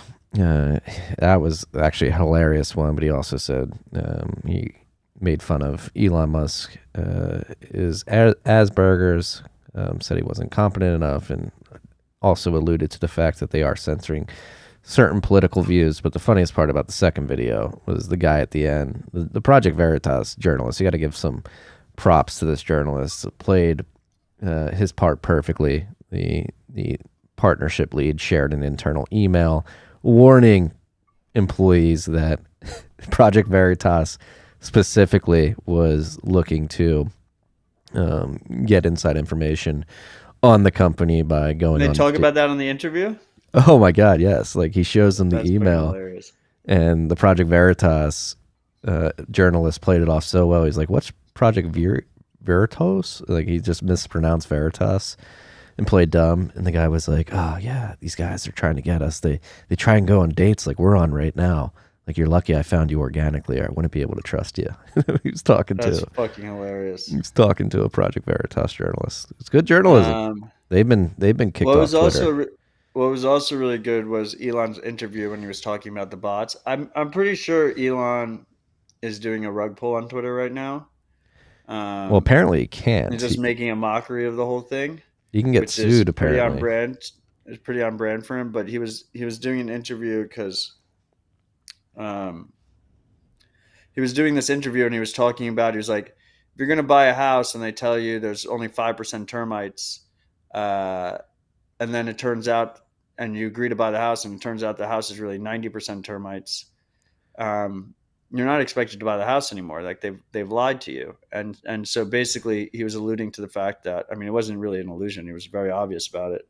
That they told him that there's less than 5% bots on Twitter. And he was like, Does anyone use Twitter actually believe that there's only 5% bots? Like every time you send a tweet out, we're much smaller accounts than fucking Elon, but every time I send a tweet out, I get like 8 or 9 bots like immediately respond to me. Um, I have a hardcore group of ride or die bots that just like love my content. I've the bot activity on my tweets has been a bit tame in recent weeks. It got really bad like a month ago. My block list is 90% blocks. Well, Bots, excuse me. that's what's good about bear markets too is the bots disappear too. Yeah, they leave you alone, and then Tesla's getting attacked by the S&P, the ratings agency. They've taken them out of their ESG fund or derated their ESG score. I forget what the explanation was, but now Elon's on an ESG tear. Elon, we're both in Austin. Freaks, tweet at him. Come on the show. We'll talk ESG. We'll get into Twitter. We're in the same city. It seems like you're coming around to the fact that ESG isn't really about the environment, social justice, or appropriate governance and corporate structures. It's more about control. Uh, come on in. I know you're listening. I know you listen to this show. I know you're out there, Elon. I want to add 2 things. First of all, with the impersonation bots, Twitter fucking sucks because if I report the impersonator bots, they ask me for full KYC information to do anything about it. So I refuse to give it to them. So they can go fuck themselves for that. Like it's obvious they're using the same name and the same fucking profile picture. You don't need my fucking KYC information to know that. And then the second thing is Elon was complaining that Exxon is rated higher in the ESG index than him. So shout out to my dad, Exxon Permobil. Well, I want to be an Exxon Permobil. They're cucking themselves. They're like actively moving away from these reliable energy sources, the minerals that have been their bread and butter for I don't know how long. Are they really though? Yes, they got that activist investor shareholders who took over. I didn't think they were 2 spots on their board. Oh yeah, they're actively. I told you the story about where I read the shareholder letter and it was like 2 pages on renewables, and they were like, we make like the oil that lubricates the wind turbines, and that was like their only renewable thing. It was like 100-page shareholder book, and like the little just 2 pages on renewables was that. Yeah. No, that was some time ago. Those 2 greeny activist shareholders took over and got board seats, and they're actively pushing them towards wind and solar and to divest from their oil and gas assets. Which again, go listen to the Doomberg episode, freaks, if you haven't already. The energy crisis is very dire right now. It's going to lead to a food crisis, and I was a bit shook yesterday after the conversation because of how certain Doomberg was that we're going to have a global famine. May not hit here in the West, but we're already seeing it pop up in Sri Lanka. We showed you guys the video last week. They're about to run out of petrol. They're already out of, I believe their grain inventory is at like 30%. India has... I'd just be a little bit careful about that because, I mean, you know how the corporate media is on crisis stuff. Like I talked to a couple people that are from Sri Lanka, and they're like it's not great, but like it's not nearly as bad as you see in the news. So I always take these international stories with a grain of salt. That's a good take. I remember when we were in New York and like the COVID shit was happening, people outside of New York thought we were just like dropping dead in the streets, and like that was complete bullshit. Yeah, I remember the videos of the big freezer trucks at the hospitals in Brooklyn. It's like complete bullshit. Like I know 2 people that died from COVID. I don't know if I know any. But they made it seem like 40% of us were dying. Like they was like really bad at a point there. So just be careful, what you take away, especially if it confirms our biases. We need to be careful there. Yes. But we should definitely operate under the assumption that there will be food shortages and other essential item shortages. Just because that's the safe play and you really have nothing to lose if you operate under that perspective. So the things that we've talked about in the past, meat freezers, shaking your local rancher's hand, stacking ammo, water, like these things. Water purifiers is a big one. Oh, I've got a water story. Buy a bidet, so like toilet paper shortages don't fuck with you. You got it. Like simple practical things can make you more prepared in these kind of environments. Yes. And don't depend on the corporate mainstream press. Like Matt just said, they can be overblowing situations. Depend on price signals, right? Like you're feeling it at the pump, you're feeling it at the grocery store. Those are the signals you should be paying attention to. And I said I had a water story. I have been, every time I go to the grocery store to buy, I'll just buy 2 gallons of water just to stock up on. And like every time I go, once or twice a week, and just pick up 2 gallons of water at the Whole Foods here in Austin for the longest time, last 6 months since I started doing it. The price of a gallon of water was $1.19. Last week when I went in, it was $1.39. So you had I believe I crunched the numbers, of like a 16.5% price rise. I have one of those Berkey water filters for the house, which is fantastic. There's a big all steel, no plastic, gravity fed filter. You just like put it next to the sink. You fill it up with water on the top. There's a spigot on the bottom. Highly recommend. One of the coolest parts about it is you only have to change the filter every 3 to 5 years, which is fantastically convenient. Then I have like these little Sawyer water filters for emergencies and travel. Stock up on a couple of those. Yeah, they'll last for like 100,000 gallons or something crazy. And then always like have at least like a flat or two of bottled water just for really big crisis situations and emergencies, so that you have easy transportable water that is drinkable. Yes. On the water side. Also, fish antibiotics. It's a big antibiotics. One. Are you feeding They're people? not. They don't require a prescription because they're not regulated by the FDA or whatever. You're gonna get us kicked off YouTube for telling people to take animal medicine. But it's good for the stockpile to have fish antibiotics. Hey, I'm not trying to get Rogan here, where everybody's like fish amoxicillin. Like, don't take it as your primary. Like, if we're not in a crisis situation, have the human shit. But like, it's good to have if you get an infection during a crisis situation. This would be hilarious if we get a strike for recommending animal medicines to people. Animal medicines, freaks. Just in case the closed caption system didn't automatically pick it up. Be prepared, but again, a very good point, Matthew. Do not focus on the corporate mainstream press's picture painting. Look at price signals. I would trust the price signals. That's the highest signal that you can look at in a market. Moving on, this is cool to see on the rosier news. You've got a nice structure of the list. You go to some like disarming stories, or you go to some alarming stories, and we bring it back to some good news. The good news. We've only been doing it for 199 episodes. I think I could get it right on the 200th. The Summer of Bitcoin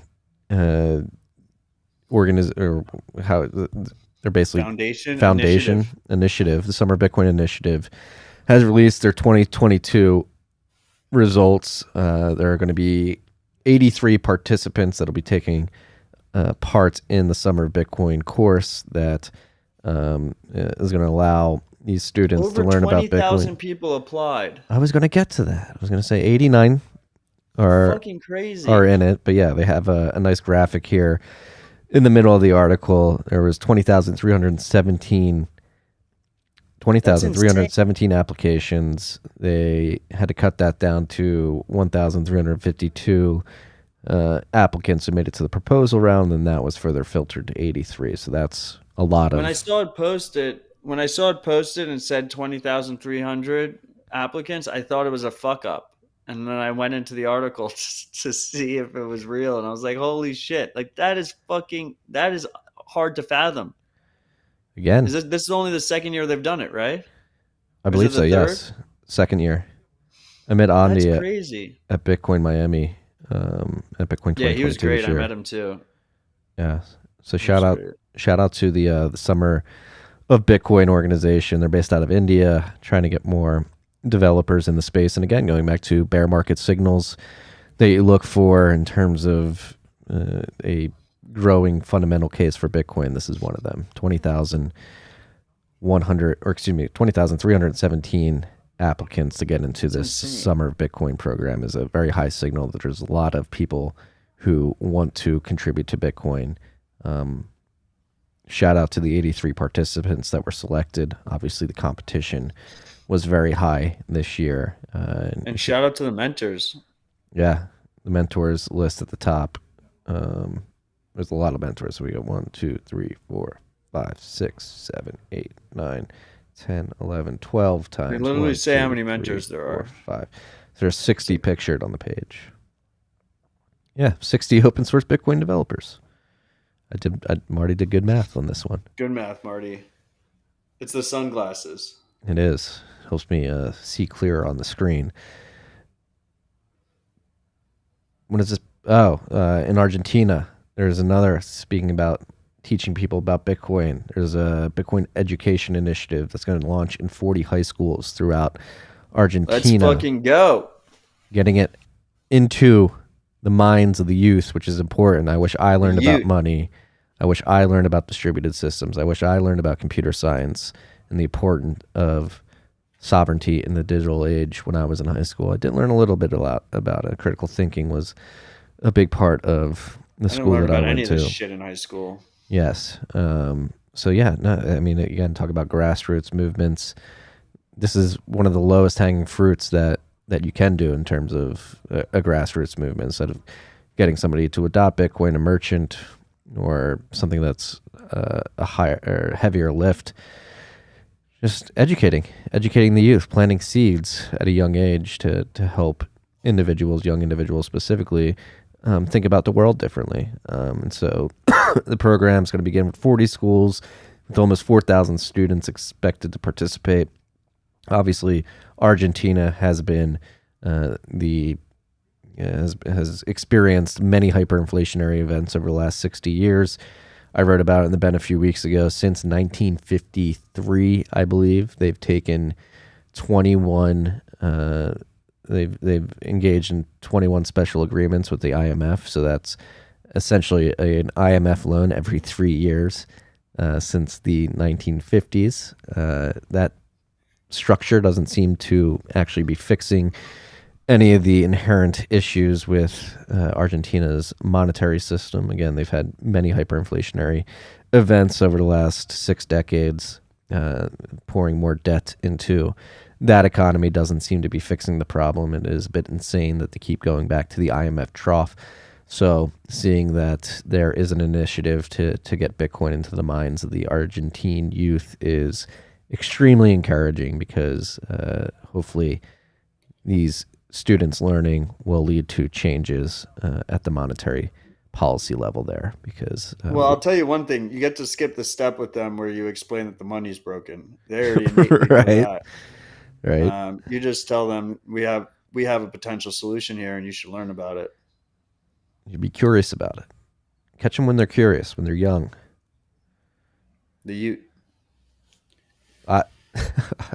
God damn it! I had a grooming joke. If you're gonna groom about Bitcoin, just like I'm sorry, I didn't want to. Poor taste. Yes. We have MG Smith, very active in the comments today, asking how long I'm going to let this mullet ride for. I don't think it's a proper mullet yet, but I think I'm going to cut it tomorrow, because I am flying to Oslo. I want to be a little bit more cleaned up when I talk to the activists over at the Oslo Freedom Forum. But I'm curious, freaks in the comments, say cut or no cut. Ooh. On your opinion of my hair length currently right now. I am curious. And while you're doing that, like, if you haven't already, hit the like button, hit the subscribe button. The more important thing is give me some hair advice. Speaking of hair advice, it was my final thought the other day. The 2-year-old got absolutely butchered at the barber this week. I feel bad for him. We might have to buzz his head.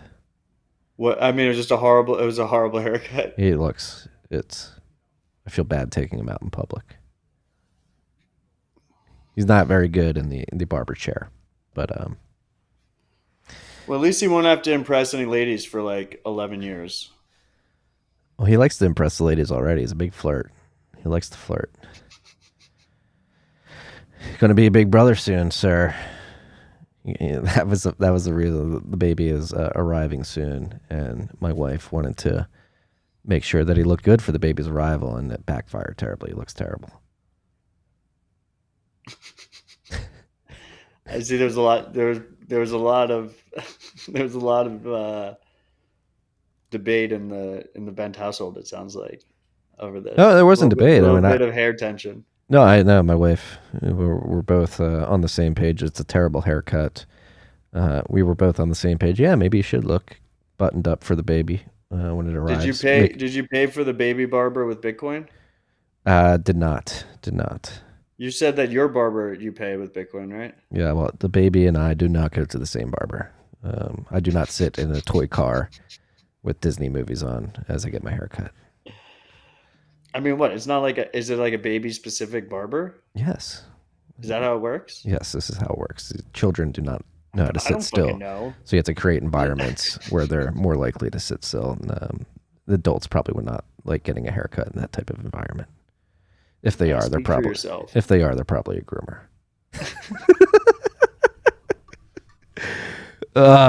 This was cool to see. Coin Corner announced the Bolt card, an NFC-enabled card that allows you to spend Bitcoin over the Lightning Network, leveraging NFC and LNURL. So you load specifically LNURL withdraw. Yes. So if you have so by default it uses your Coin Corner wallet, which is a custodial KYC. They're a custodial KYC exchange. So you buy the card from them, you tap it at an NFC terminal that supports it or a phone that supports LNURL withdraw, and the merchant withdraws it from your account. Bitcoin Q&A realized it's just a standard NFC card, so he actually wiped it and then put his own LNURL that was attached to his LN Bits, which is the project that Ben Ark maintains, that has like full LNURL support. So you can actually use it in a non-custodial way as well. Now, this should very much to me, this is really cool because this is a look into what the future of Bitcoin payments could look like, which is you don't need your phone. It's just really quick. You just tap it on an NFC terminal. Most terminals already have NFC, the tap to pay functionality are built in. A lot cleaner than a QR code. Couple things. First off, right now, my understanding this only works with Coin Corner specific payment terminals. So we're not going to get real adoption unless you use the hardware that the merchants already have. They already have NFC terminals. They're not going to want to buy new hardware to accept Bitcoin. The second thing is because it uses LNURL withdraw, you're trusting that the merchant is actually withdrawing. It's a pull system, not a push. So you're trusting that the merchant's actually withdrawing the amount of money they say they're withdrawing. The third thing is you're trusting that they're not doing like a replay where they charge you multiple times or wait till you leave and charge you again, that they're not cloning your card and taking that information and doing it again. Now, there's a couple of mitigations for now. The main mitigation being you can set limits on a transaction basis and on a daily basis. So you can say, I only want it to approve transactions of 100,000 sats or less and only up to 1 million sats a day or something. So you can set those limits, and you can obviously shut down the LNURL on the server side if your card gets compromised. But, these are things that people should keep in mind, especially if it's attached to an exchange account that has a lot of money in it, or any kind of wallet that has a lot of money in it, because this is Bitcoin. There's no chargebacks. So fun to play around with, cool concept, view into the future of Bitcoin payments, but there's still a lot of work to be done. Yes. But again, got to take one step forward, one step at a time. This is a pretty big step, I would argue, in terms of showing the way for what can be done. As you mentioned, is a pull system. There are a lot of safeguards that still need to be built into place. I believe they can be over time, and more people coming to build on these types of protocols or design landscapes. We'll bring some creativity to this, and yeah, I think this is an incredible thing to see come to market. NFC payments. I became an NFC maximalist within the last year. If you don't have tap to pay, I look down on your store. And so like seeing this, like, so another question is, Strike rolls out this partnership with the large point of sale NCR and Blackhawk. NCR, yeah. Would something like this be compatible with that? Presumably they're going to have NFC support. Yes. I don't know if it's going to be compatible with this particularly. I mean, Strike still doesn't support LNURL. I don't have a Strike account, but I'm 99% sure they still do not support LNURL. And this is based on LNURL. But my understanding is they will support NFC payments, and the standards and stuff around that still needs to be decided. But you always have the QR code fallback. I will say that this is above my pay grade a bit, but like this card, like, is really a minimum viable product. Like, cause I mean, you can clone this card. That's what Bitcoin Q&A did, right? Like, he wiped the card and put a new card on it. You can clone this card. My understanding is, with the Sats card that CoinKite came out with and the Tap Signer, you can't just like copy the card. Like, it's using a secure element or some shit. I'm not positive on the specifics of how it works. So ideally, we'll have more secure cards that are doing this type of thing. But for small payments as a minimum viable product, as like an intro, this is, I think, a massive step in a good direction for UX rather than doing a QR code. Agreed. This list is so long. Like, the rest of the list is longer than most of the lists that we have week in and week out. We're going to take a break from the list and go to shout-outs. We have one shout-out this week. Hello. There are a group of us. You can call us guardians that have traveled back in time from the year 3033 to help with Earth's transition away from the black hole system, siphoning energy from every living being in the solar system. There are many of us on the planet. Some are awake and aware, others consciously unaware. But that doesn't prevent them from doing their job. Bitcoin is a huge deal, and even though it isn't needed anymore where we come from, it is a huge step in removing the parasitic hold on energetic exchange, money/barter/trade, siphoning off the planet's population by a small group of beings. Marty understands this. He has described Bitcoin as a pillar of light, drawing beings toward it, providing a catalyst for co-creation and cooperation. Stop giving parasites permission to take your energy. Take your power back with Bitcoin. Open source money is foundational for a return to our authentic nature. Open to source. Shout out to our friends from the future. Thanks, freaks. Appreciate the support. I like that. I like that type of shout out. Well, sci-fi. Very creative. Sci-fi shout out. Don't let them siphon your energy. Listen to the futuristic freaks from 1,011 years from now. Another good Marty math right there. I just checked it in my head. It checks out. 1,011 years from now. It wouldn't be the first time that you were confident in your math. And we're completely wrong. Don't let them siphon your energy, freaks. Stack sats and stay humble. Back to the list. We've got grants. Brink is funding Michael Ford, a.k.a. Fanquake, to be able to focus on his extremely incredible work of maintaining Bitcoin. Fanquake is infamous throughout the Bitcoin core community. He's one of our legendary maintainers. Yes. You don't see him much if you're not paying attention, but he's doing really, he's a huge asset to Bitcoin. Yes.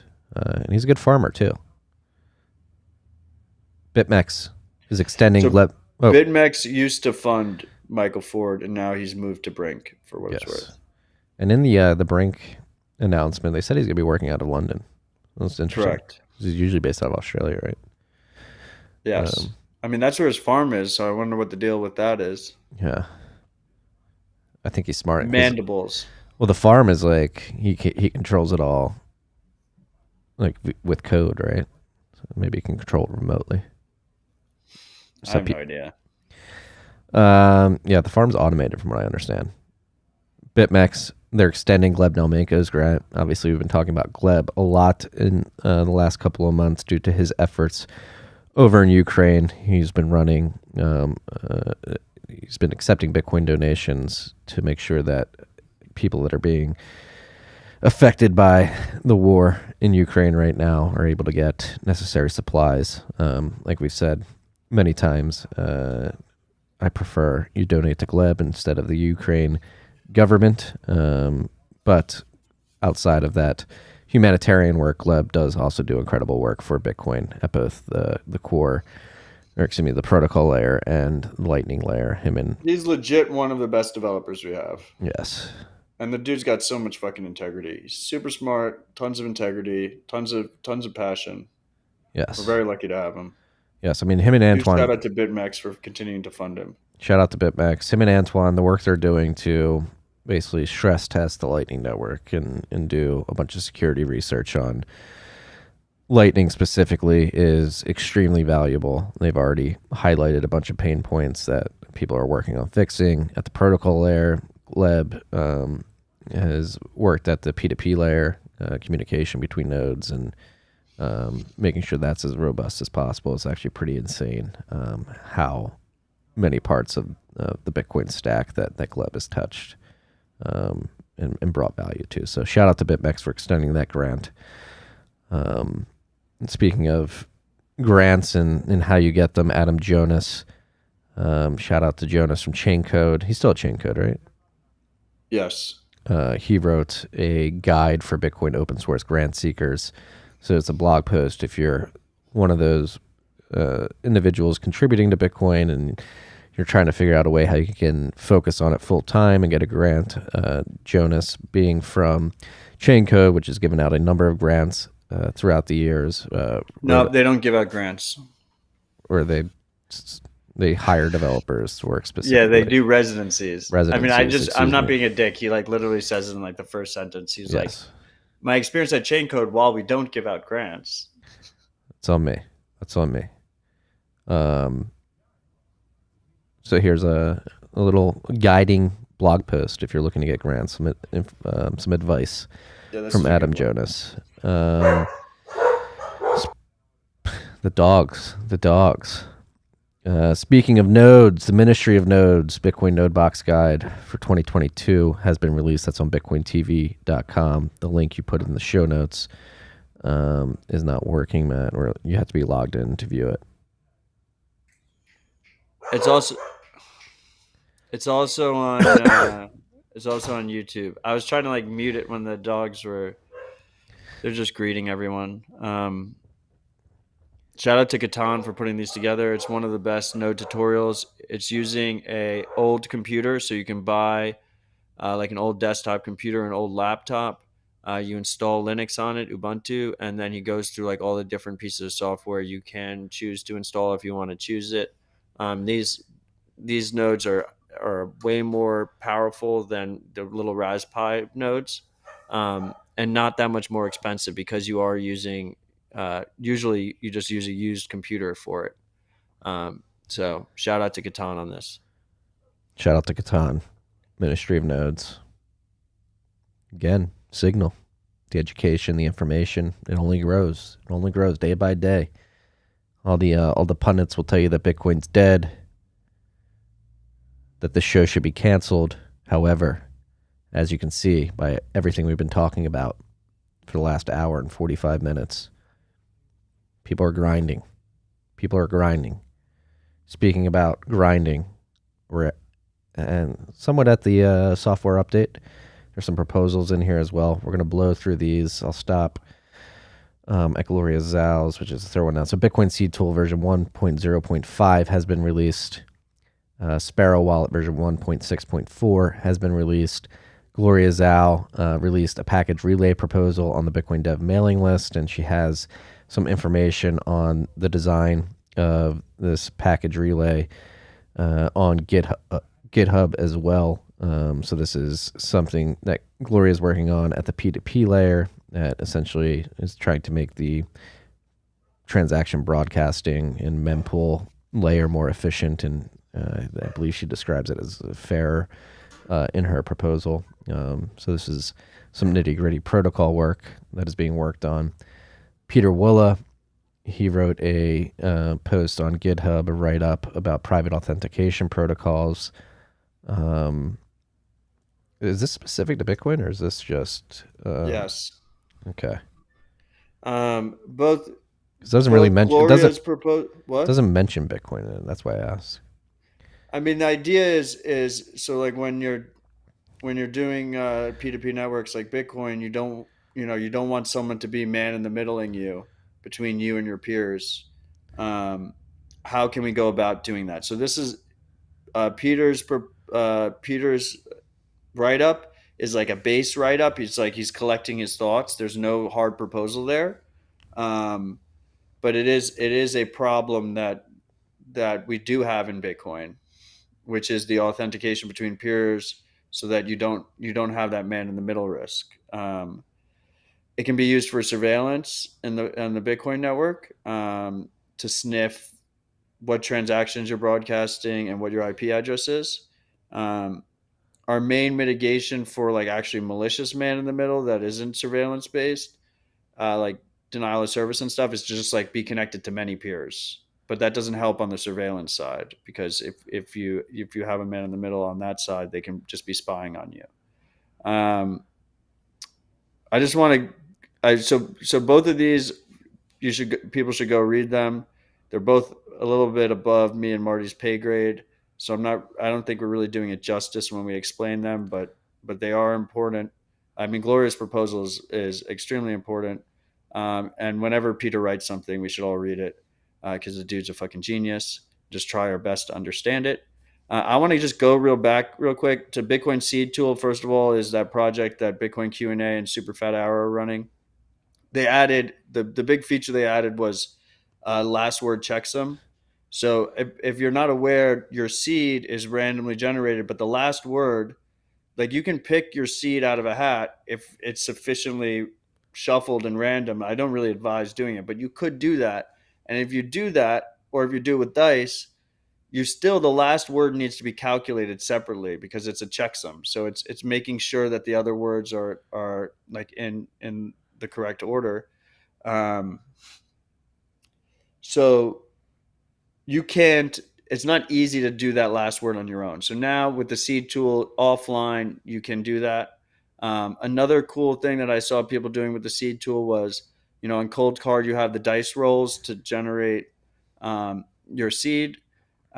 With the seed tool, you can actually run the seed tool offline. So like you can get the seed tool on the website. Don't use that one unless it's with Play Money. Download it offline, run it offline on a local machine. Um, so people have basically done the dice on the Cold Card, and then they checked if it comes out the same on the seed tool, and then you have two sources of truth to make sure that they match each other. Now, I still wouldn't use that seed, but then you do it again and you're like, okay, the Cold Card didn't lie to me the first time, so the second time should be fine. Like that's probably how I would do that process, because at that point now you all of a sudden you have a seed on a computer, even if it was offline. Like, are you ever going to connect that back to the internet? Like there's all these other uh, attack surface things that you open up. On the Sparrow side, the two cool features that were added here is you can now he now has support for the seed QRs that Seed Signer uses. So if you've been using a Seed Signer and you have the seed QR, without the Seed Signer, you can just use Sparrow now, which is pretty cool interoperability. I think that's pretty clever. And he added this dust warning system. So like if you get hit with a dust attack where someone's trying to track your transactions by sending small amounts of Bitcoin to old addresses that you've already used, Sparrow will now warn you. So two big features added on Sparrow, one big feature added on Seed Tool. I wanted to highlight them. Boss. Again. People building. That seems like if you're like hardcore trying to create a seed, that's an incredible upgrade to the seed tool. And if you notice, I'm wearing the Sparrow hat. Bitcoin Hat Guy sells it. If you buy it from Bitcoin Hat Guy, a bunch of the proceeds go to Sparrow Development, and it's just a fucking dope hat. It is a dope hat. Cold Card's got a new stable coin in the form of a gift card. If you want to, backed by Cold Cards. If you want to gift individuals gift cards to CoinKite, they are offering that now on the site. You go to store.coinkite.com/gift cards, and you can give people the joy of very dope Bitcoin hardware. But the reason I made the stablecoin joke, so like Marty was reading the list, and I wrote on the list, I was like, new stablecoin backed by Cold Cards. The reason I make this joke is because you can buy these gift cards without KYC with Bitcoin. You can only buy them with Bitcoin. Right. You can only buy them with Bitcoin, no KYC. At any point, you can spend them on CoinKite products. Most Bitcoiners buy CoinKite products. So like it actually could be pretty useful for like RoboSats and other KYC free P2P exchanges where one side needs fiat. Like I imagine a lot of Bitcoiners would, in terms of a USD value, getting a CoinKite gift card is like a better value than some of the other gift cards. Yes. Are most Bitcoiners using Cold Cards? I mean, probably not. I mean, most Bitcoiners are holding on to an just keeping their exchange. funds on custodial exchanges, right? Well, I've been hearing rumblings throughout the industry that the Coinbase 10Q has lit a fire under a lot of individuals' asses to get their coins off the exchange and into self custody. So that it's good that Brian Armstrong came out and tried to warn everybody that they're not in danger of going into bankruptcy. So good on you. This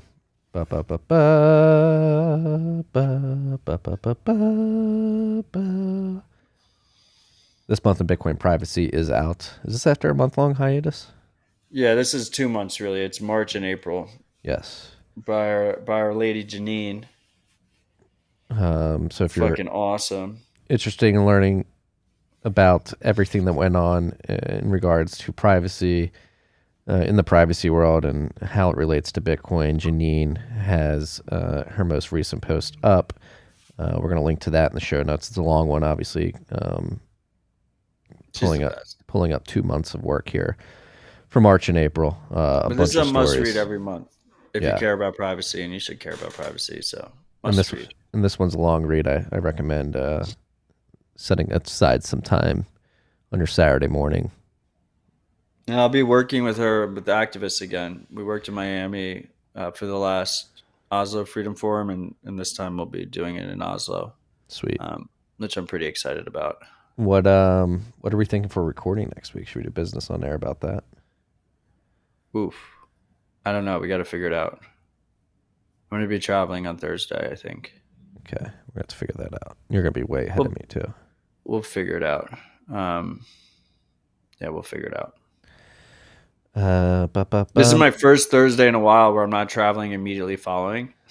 How's that feel? Rabbit hole recap. Feels good. Good. Rest this weekend before Oslo. But next week is a whirlwind. So I'll figure it out and I'll message you in car. MG Blazer's asking if Oslo FF will be streamed or recorded. It will definitely be recorded and posted afterwards. I'm 99% sure it will also be streamed. Yeah, I mean, we're also going to be doing workshops with the activists. Those will not be streamed or recorded. We're going to be doing like Bitcoin 101 with activists. It'll be like 2 Bitcoiners with like 8 activists. Show them how to load a wallet, spend from the wallet, back up the wallet, restore the wallet, Lightning, on-chain. Yeah, pretty fucking stoked for it. I'm bummed I had to miss it. Look at that. Thanks, Car. Look at that handsome gentleman right there. Fiat Joff. Fuck you, Tio. In the comments. For the podcast people, he's making fun of my... Terrell Owens is in the comments? What's up, Terrell? My pronunciation. Activist. activist. I'm a little bit congested right now. Hey, take it easy on Matt Freaks. I got a cold I'm fighting. He's got a cold, okay? Take it easy on him, all right? He's playing through. This is Matt's flu game. Episode 200. Couldn't miss it.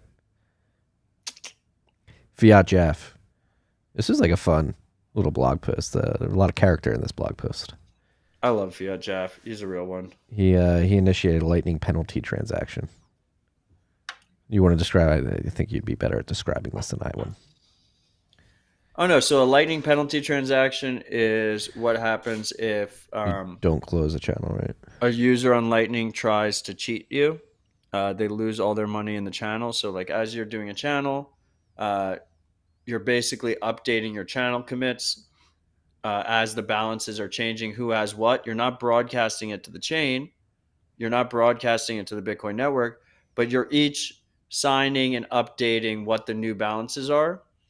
Now, the problem is if one person can go back and you've already signed a previous one that says they have more money than you, they could broadcast that and take your money. But if the other partner is online or they have a watchtower that's watching it, they can broadcast a penalty transaction, which takes all of the attacker's money. The attacker loses everything. So Lightning operates on this trust model where the fear that if you try and steal from your counterparty, they can take all of your money in that channel stops the majority of attacks from happening. So, I mean, I've been using Lightning, I don't know, for like 3 years now or whatever, since like the very beginning. And like, I've never seen a Lightning penalty transaction. Most people, like most of the times it happens is because someone fucks something up and they accidentally broadcast an old state, not that they intentionally meant to, right? Like they're copying a node over, they're like loading up to a new node box or something, and they accidentally broadcast an old state, not intentionally. So I've never actually seen a penalty transaction. It seems like Fiat Jeff hasn't either. So he like made one happen and then lost his money and documented the whole process. So it's just a cool little insight into how it would look if you tried to attack someone and you got subject to a Lightning penalty transaction. So sometimes you can't trust. You have to verify. Fiat Jeff went and verified that these penalty transactions will actually happen if somebody tries to cheat you on the Lightning Network. And again, like I said, the blog post is extremely colorful. A lot of character in this post. A very nice storytelling here by our friend Fiat Jeff. The Adopting Bitcoin conference is back this year in El Salvador, in San Salvador, on November 15th to the 17th at the Crown Plaza in San Salvador. Adopting Bitcoin had its first conference last year in October of 2021. It was a great success, and now the Adopting Bitcoin crew is getting back together for mid-November of this year to educate people about Bitcoin, how to use Bitcoin, how to adopt Bitcoin. And I've only heard good things about this event. Yes. Heard very good things about this event. Moritz from Spectre is heavily involved. He did a great job last year. I expect nothing less this year. There is a call for participation. The organizing team will invite speakers, but if you want to contribute to the conference as a speaker, you can submit an application at adoptingbitcoin.org. So if you're a freak out there who thinks you have an interesting topic that you'd like to speak about at this conference in San Salvador, adoptingbitcoin.org is accepting applications for speakers. I don't believe they're doing pay to play either. It's going to be a meritocracy, so you better have something good to speak about. Okay. If you got two lungs, you're short Bitcoin. This was cool. I'm still haven't finished it yet, but watched more than half of it at this point. Peter McCormick released a documentary film, investigative documentary, I guess you could say. He went down. It's like 35 minutes. Yeah, went down to It's Bitcoin. like mini doc style. It kind of reminds me of like the old Vice stuff. Yeah, no, I mean the production quality on this is very, very high quality. And so Peter went down, interviewed Mike Peterson and his wife from Bitcoin Beach, why they started it, and then went into town and asked a bunch of people how they were using Bitcoin, what they thought about Bitcoin. Again, I haven't finished the whole thing yet. I still have to get through the rest of it, but the first 17 minutes that I watched were very high quality, interesting. first person perspective on what's going down in El Salvador post legal tender law. That's on Bitcoin TV and YouTube. How Bitcoin should be upgraded in the future By Shinobi. by Shinobi. Taboo topic. Very taboo topic. Obviously, with the debate around OpCTV BIP 119 and the controversy around how that may or may not be added to the protocol is driving people to ask the hard question how Which is good. Bitcoin should be upgraded in the future. Shinobi, We should have this conversation. Shinobi has been in the trenches for some time now. I think he was one of my first follows on Bitcoin Twitter back in 2014, 2015. Has been thinking a lot about this topic. He went through the fork wars of 2017. I remember him being an ardent critic of all the attempted forks before that, like Bitcoin Classic, Bitcoin XT. So this is a subject that Shinobi has been thinking about for quite some time. And he wrote a piece on it in Bitcoin Magazine that we're going to link to in the show notes. So, I like to think that I helped inspire this piece because Shinobi and Rusty Russell were on Dispatch last week to discuss this. So we had like a 2-hour conversation on the topic. You should all go listen to that in your favorite podcast app.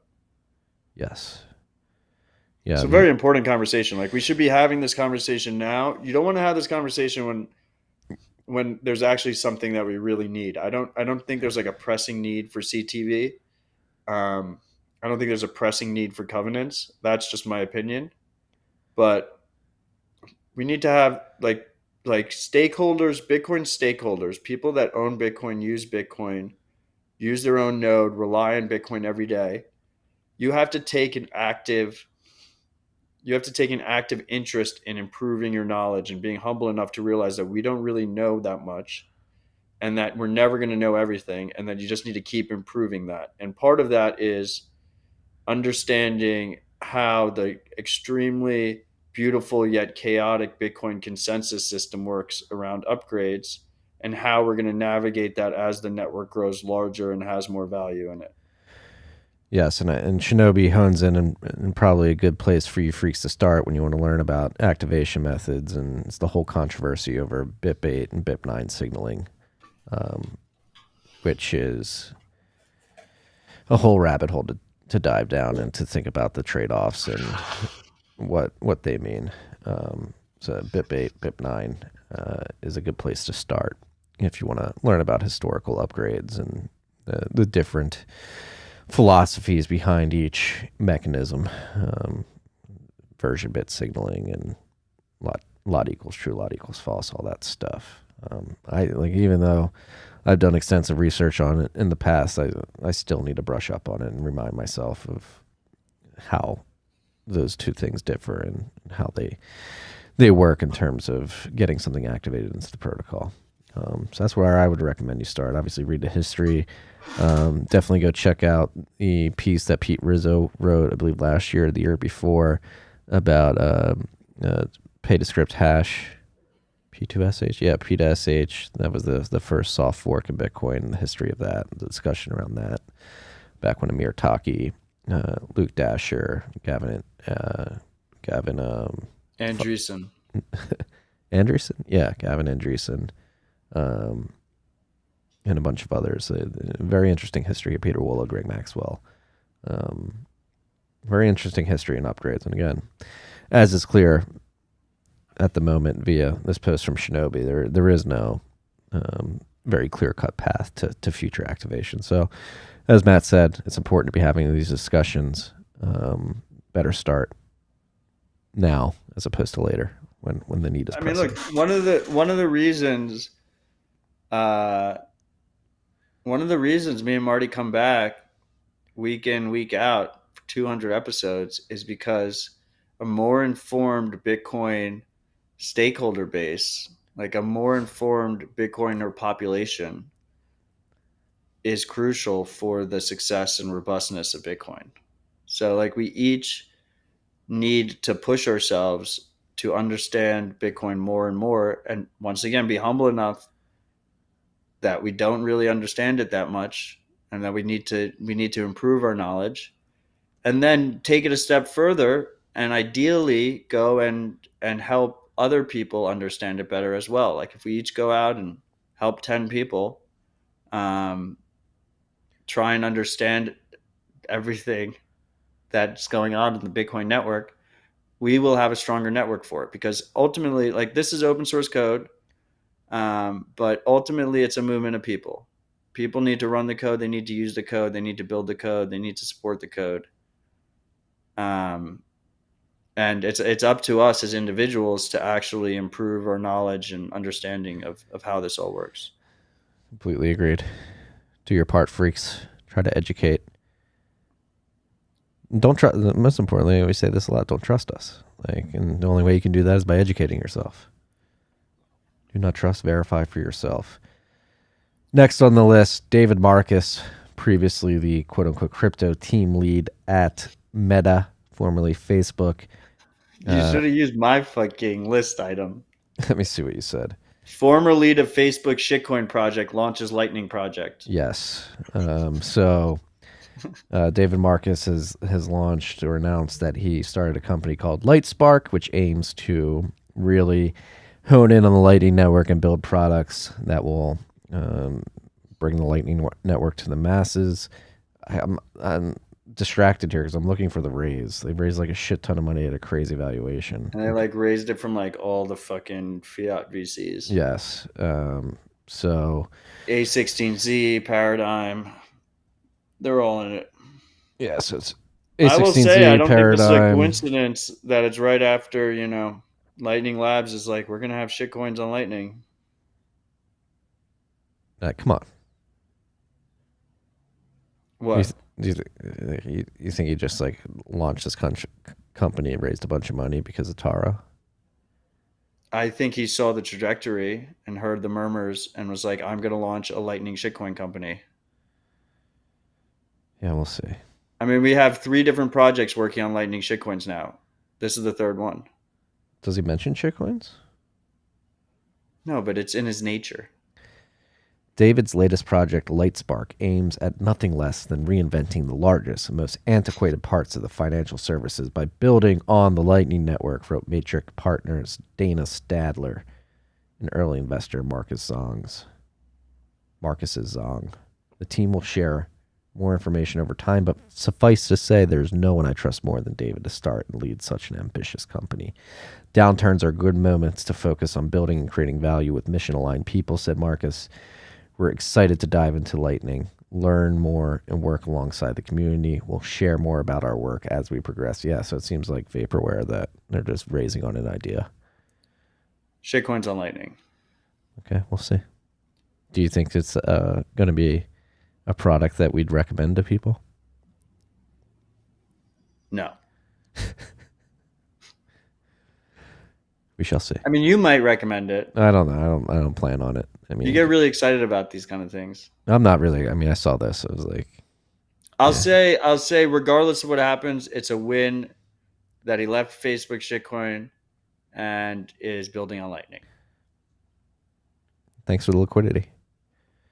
And it might be like the first time like A16Z and Paradigm have invested in a Lightning business. They don't have any exposure to Lightning Labs? I don't know. They might. That's part of the reason why I think they knew about Terra ahead of time. Potentially.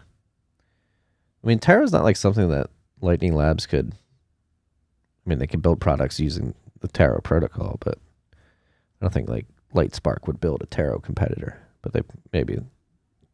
Shitcoins they might use Terra. Yeah. They might build their whole business on Terra. Who knows? Right now it's just vaporware. Or they might build a competitor and try and win the market. They're going to let us know. So be aware, freaks. Look out for the announcements. This was an announcement of an announcement. Announcement of a raise for a potential future announcement of a product. I will say that I used to give MVK a lot of shit because whenever we got a little bit drunk, he would always tell me, Lightning is our way of keeping shitcoiners busy working on relatively related to Bitcoin projects.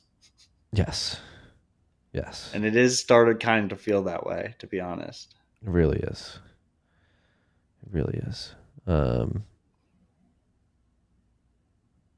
I don't want to denigrate any Lightning developers. Oh, I'm not trying to do that. I love our developers. I love our open source contributors. I love all the teams that build on Bitcoin. But it does, it feels a little bit like the most shitcoiny stack on Bitcoin. Speaking of shitcoiny stack, SBF bought 7.6% of Robinhood and announces that stock trading will be coming to FTX. This is an odd move.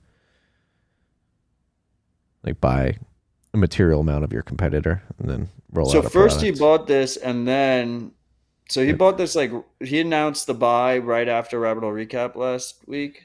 Of course he did.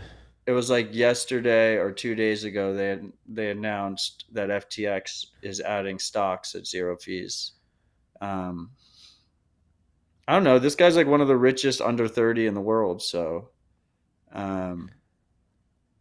it doesn't seem that odd for him to personally, cover his bases in terms of this, and I'm sure it gives him access at Robinhood, right, which could help FTX. Like it kind of makes sense to me. Yeah, it definitely does make some sense. But yeah, I think SBF's a bad actor. I mean, he had Tony Blair and Bill Clinton at his most recent conference. He's constantly pushing shitcoins on people. He's constantly shitting on proof of work and leaning into the environmental aspect. That's one thing I wanted to. Doesn't he live in like the Bahamas and he's worried about the environment?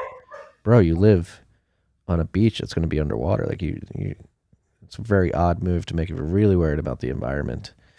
Why would you live on something that could be pushed under the ocean? If does he actually live in the Bahamas? Like I know his conference was in the Bahamas. I think he lives down there. Like he may be like a Cayman guy. And do you really care about the environment, or do you like the marketing spin on POS as an environmentally friendly consensus mechanism so that you can pump your bags, a lot of which depend on that proof of stake meme? 100% the latter. I mean, it's more than just pump the bags. I mean, I have tweets back in like 2018 or whatever.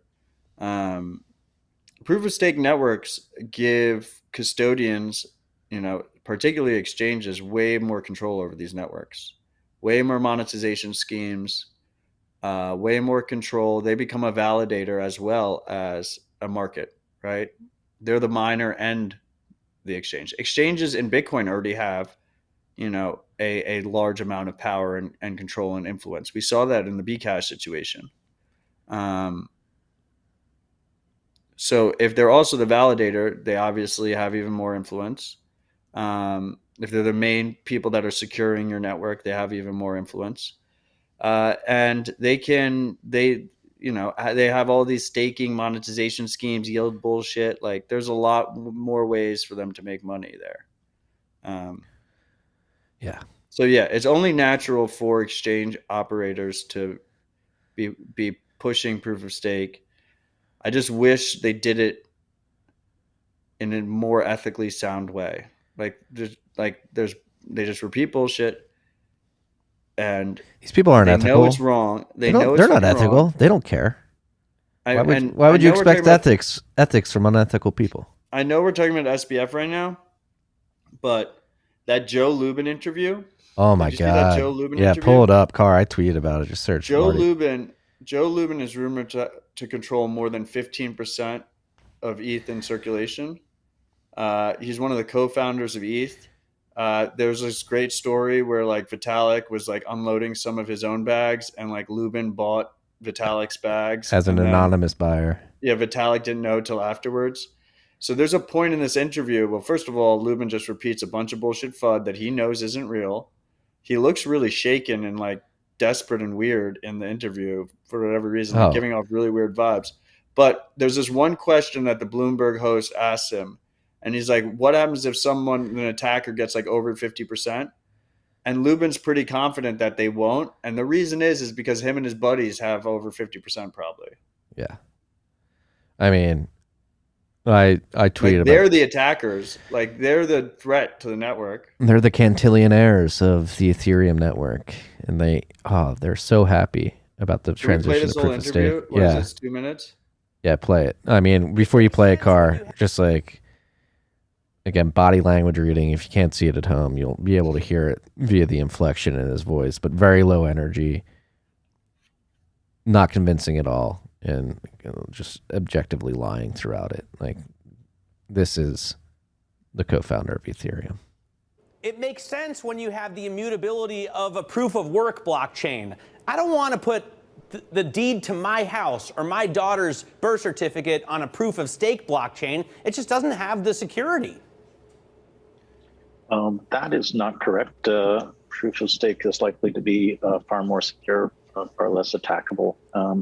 As I indicated, there are 350,000 validators currently validating Ethereum 2. There are attack vectors against proof of work systems that involve essentially hiring mining power for short periods of time and executing an attack. And then if you fail, then not that big a deal. If you fail, first of all, putting an attack together in a proof of stake system is enormously expensive because you'd have to. But very possible, right? All you need is 51%.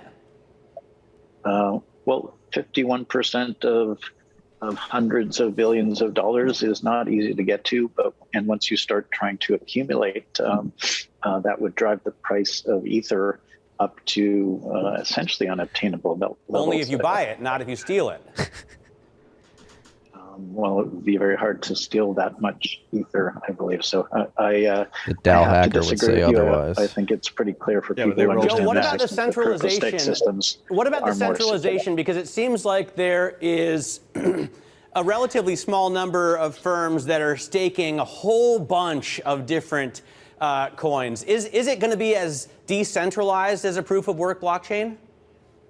Well, the openness, diversity, and drive towards maximal decentralization of the Ethereum protocol is underway. 350,000 validators is a pretty big number, much bigger than any other system. And the barrier to entry for individuals or small organizations to validate the Ethereum network is very low now compared to proof of work systems.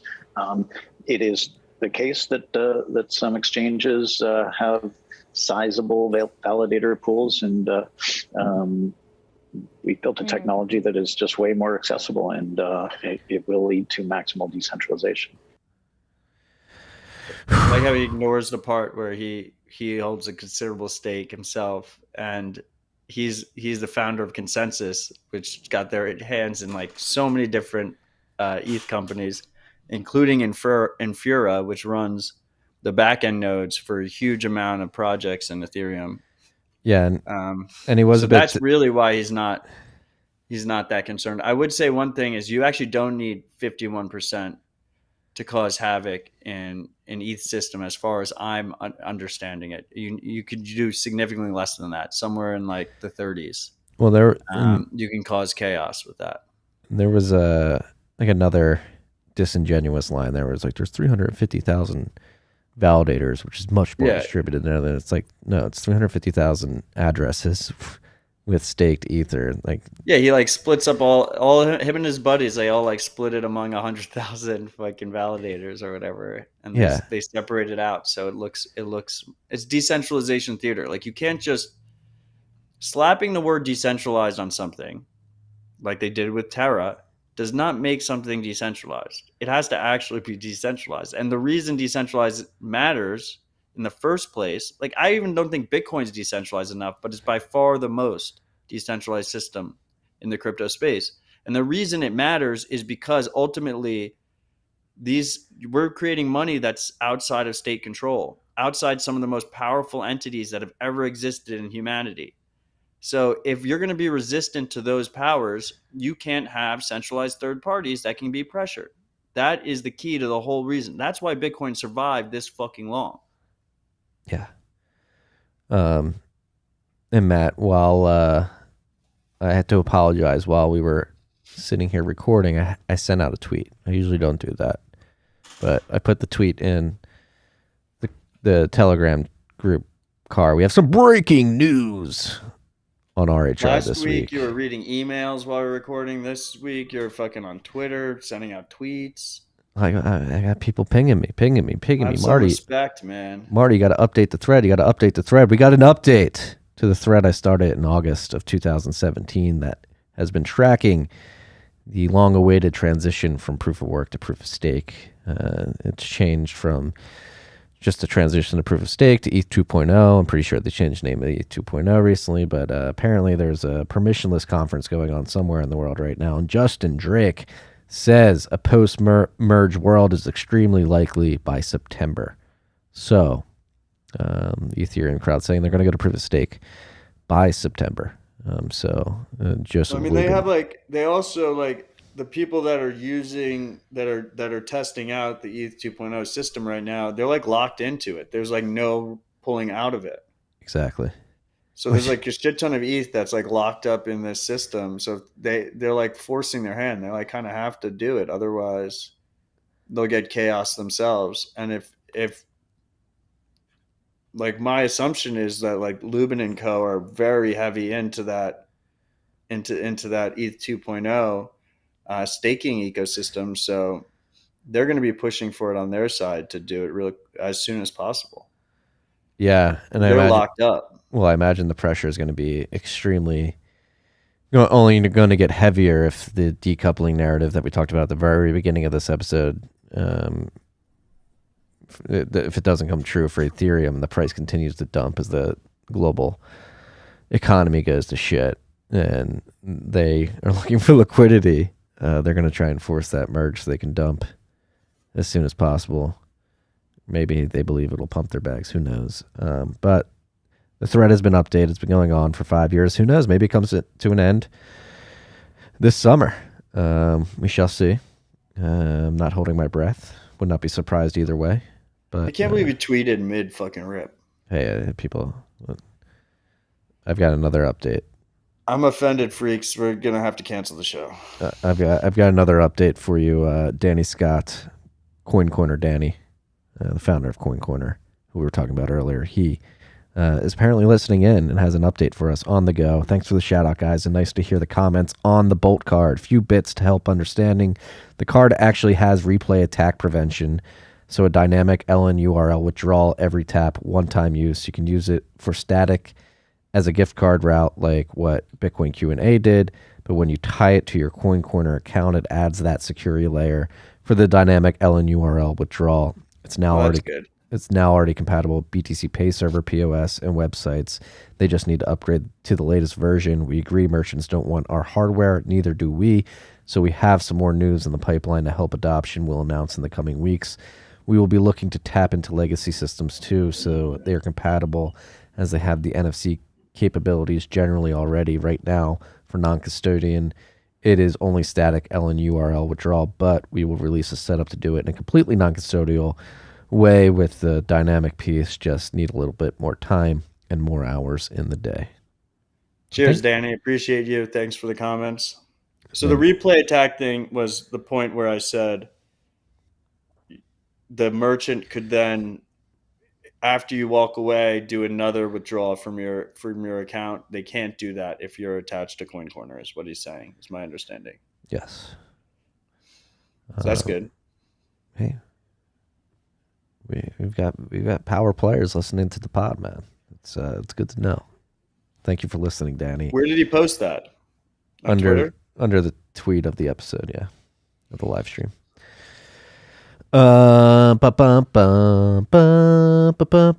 Last topic.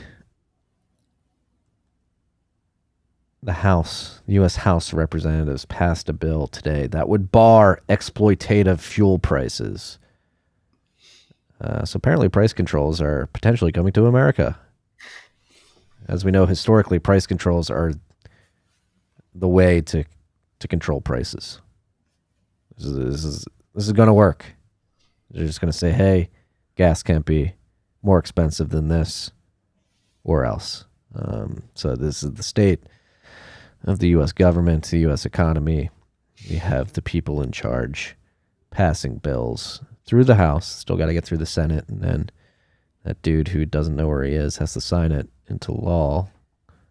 But yeah, the price controls are on the table, it seems. So I was joking. Historically, price controls are. You heard it here, freaks. A fatal Marty's move. pro price controls. Make sure you clip that out of context and post it everywhere. I mean, if you guys are, Clown World was the worst call ever. I mean, the U.S. government is considering price controls. Such a bad fucking call. If you've ever read any history book, price controls do not work. Talking about Clown World, they fucking they got rid of the Ministry of Truth. They got rid of the Department of Homeland Security Disinformation Council because they said it was a target of disinformation. Yes, there was too much disinformation about the council, so they had to disband it. Thank God, man. That would have been terrible. Now they scurry back into their hole. Now they're planning like, all right, how do we rebrand this and bring it back? Yeah, they should just. I mean, it should not be a public facing agency. They should just do it behind closed doors like they always do. Well, Speaking of it, like behind closed doors, did you see that video of that one agency like just openly coming out and admit that they performed psyops on the U.S. population and foreign entities? No, I did not see that video, but that's been known for a while. I mean, that's our MO.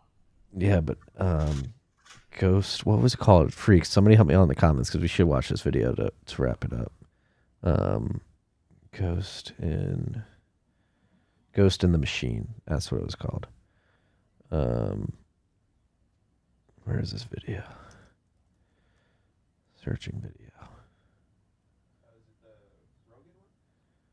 Here, I got it now. It's here. Oh, we have Coin Corner Molly in the comments too. What's up, Coin Corner Molly? What's up, Molly?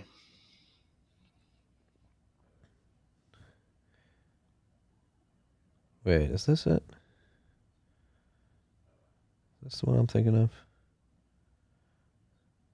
My computer's so old it doesn't play Twitter videos anymore, so I can't tell if it's the exact one. Just hit play. Let's just see if it is. If it's not, comes to a violent and bloody nope, not it. But I don't know. There was a really creepy video by some intelligence agency, just saying that they're actively psyoping everybody. I mean, we know this is true if you've ever heard of Operation Paperclip, Operation Mockingbird. The CIA specifically has infiltrated media organizations throughout the country since, I believe, the 50s or 60s. They plant stories with journalists and feed you their propaganda via the mainstream corporate press. Our FBI agent hasn't handed us anything yet to feed to you freaks. We're propaganda free outside of Bitcoin propaganda up to this point, but you never know. You never know. I don't know. You're the one who's pro price controls. Hey, it seems like a good idea. I don't like high gas prices. We just say, hey, stop it at $5 a gallon. It seems pretty straightforward. Foolproof. Yeah. No higher than $5 a gallon, freaks. It makes sense. These evil, grubby oil and gas companies just trying to exploit you at a time of dire need. It's their fault. Not the fault of our politicians and their energy policy and their greed and their incompetency and their stranglehold grip on the country. It's the entrepreneurs. They're exploiting you. $5 gas price. $5 a gallon. That's the ceiling. We go no higher. The price controls are here, freaks. Rejoice.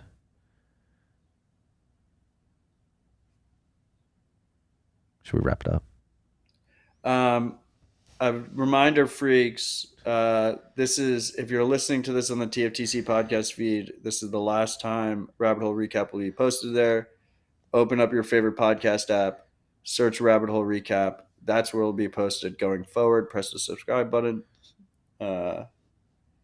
Give us some reviews over there because the reviews do help in terms of discovery, and it's going to be a brand new feed now. So kind of starting from the bottom again in that regard.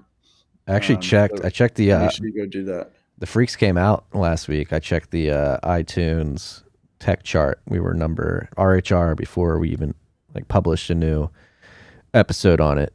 Yesterday, at least when I checked, was number 50. Fuck yeah! Thank you, freaks. Yeah. while you're fucking killing it, go do the same thing for Citadel Dispatch.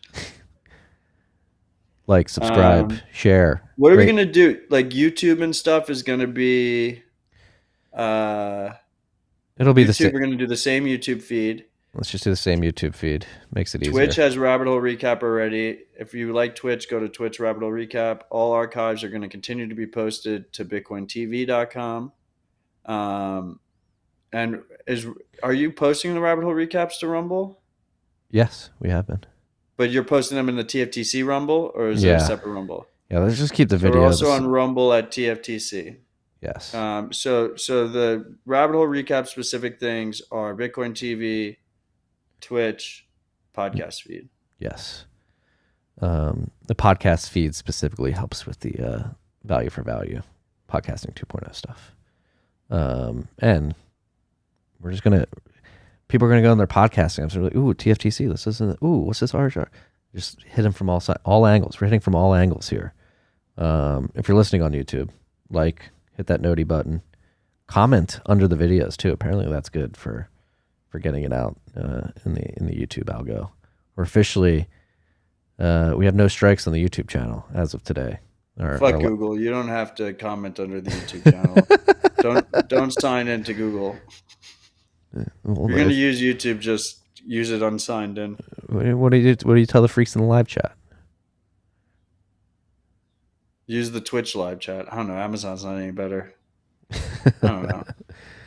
Thank you, Damned freaks. If you do, damned if you don't. However you're supporting the show, if you're participating in the live chat, if you're streaming. Yeah, good point. Most of the freaks in the live chat are on YouTube, aren't they? Yeah, if you're streaming. Well, I don't know. I love you, freaks. I love the live chat. The live chat's important. Yeah. So if you're contributing to the live chat, if you're contributing with sats via podcasting 2.0, if you have been so kind to give us a rating and a review, if you've subscribed, we really appreciate all the support.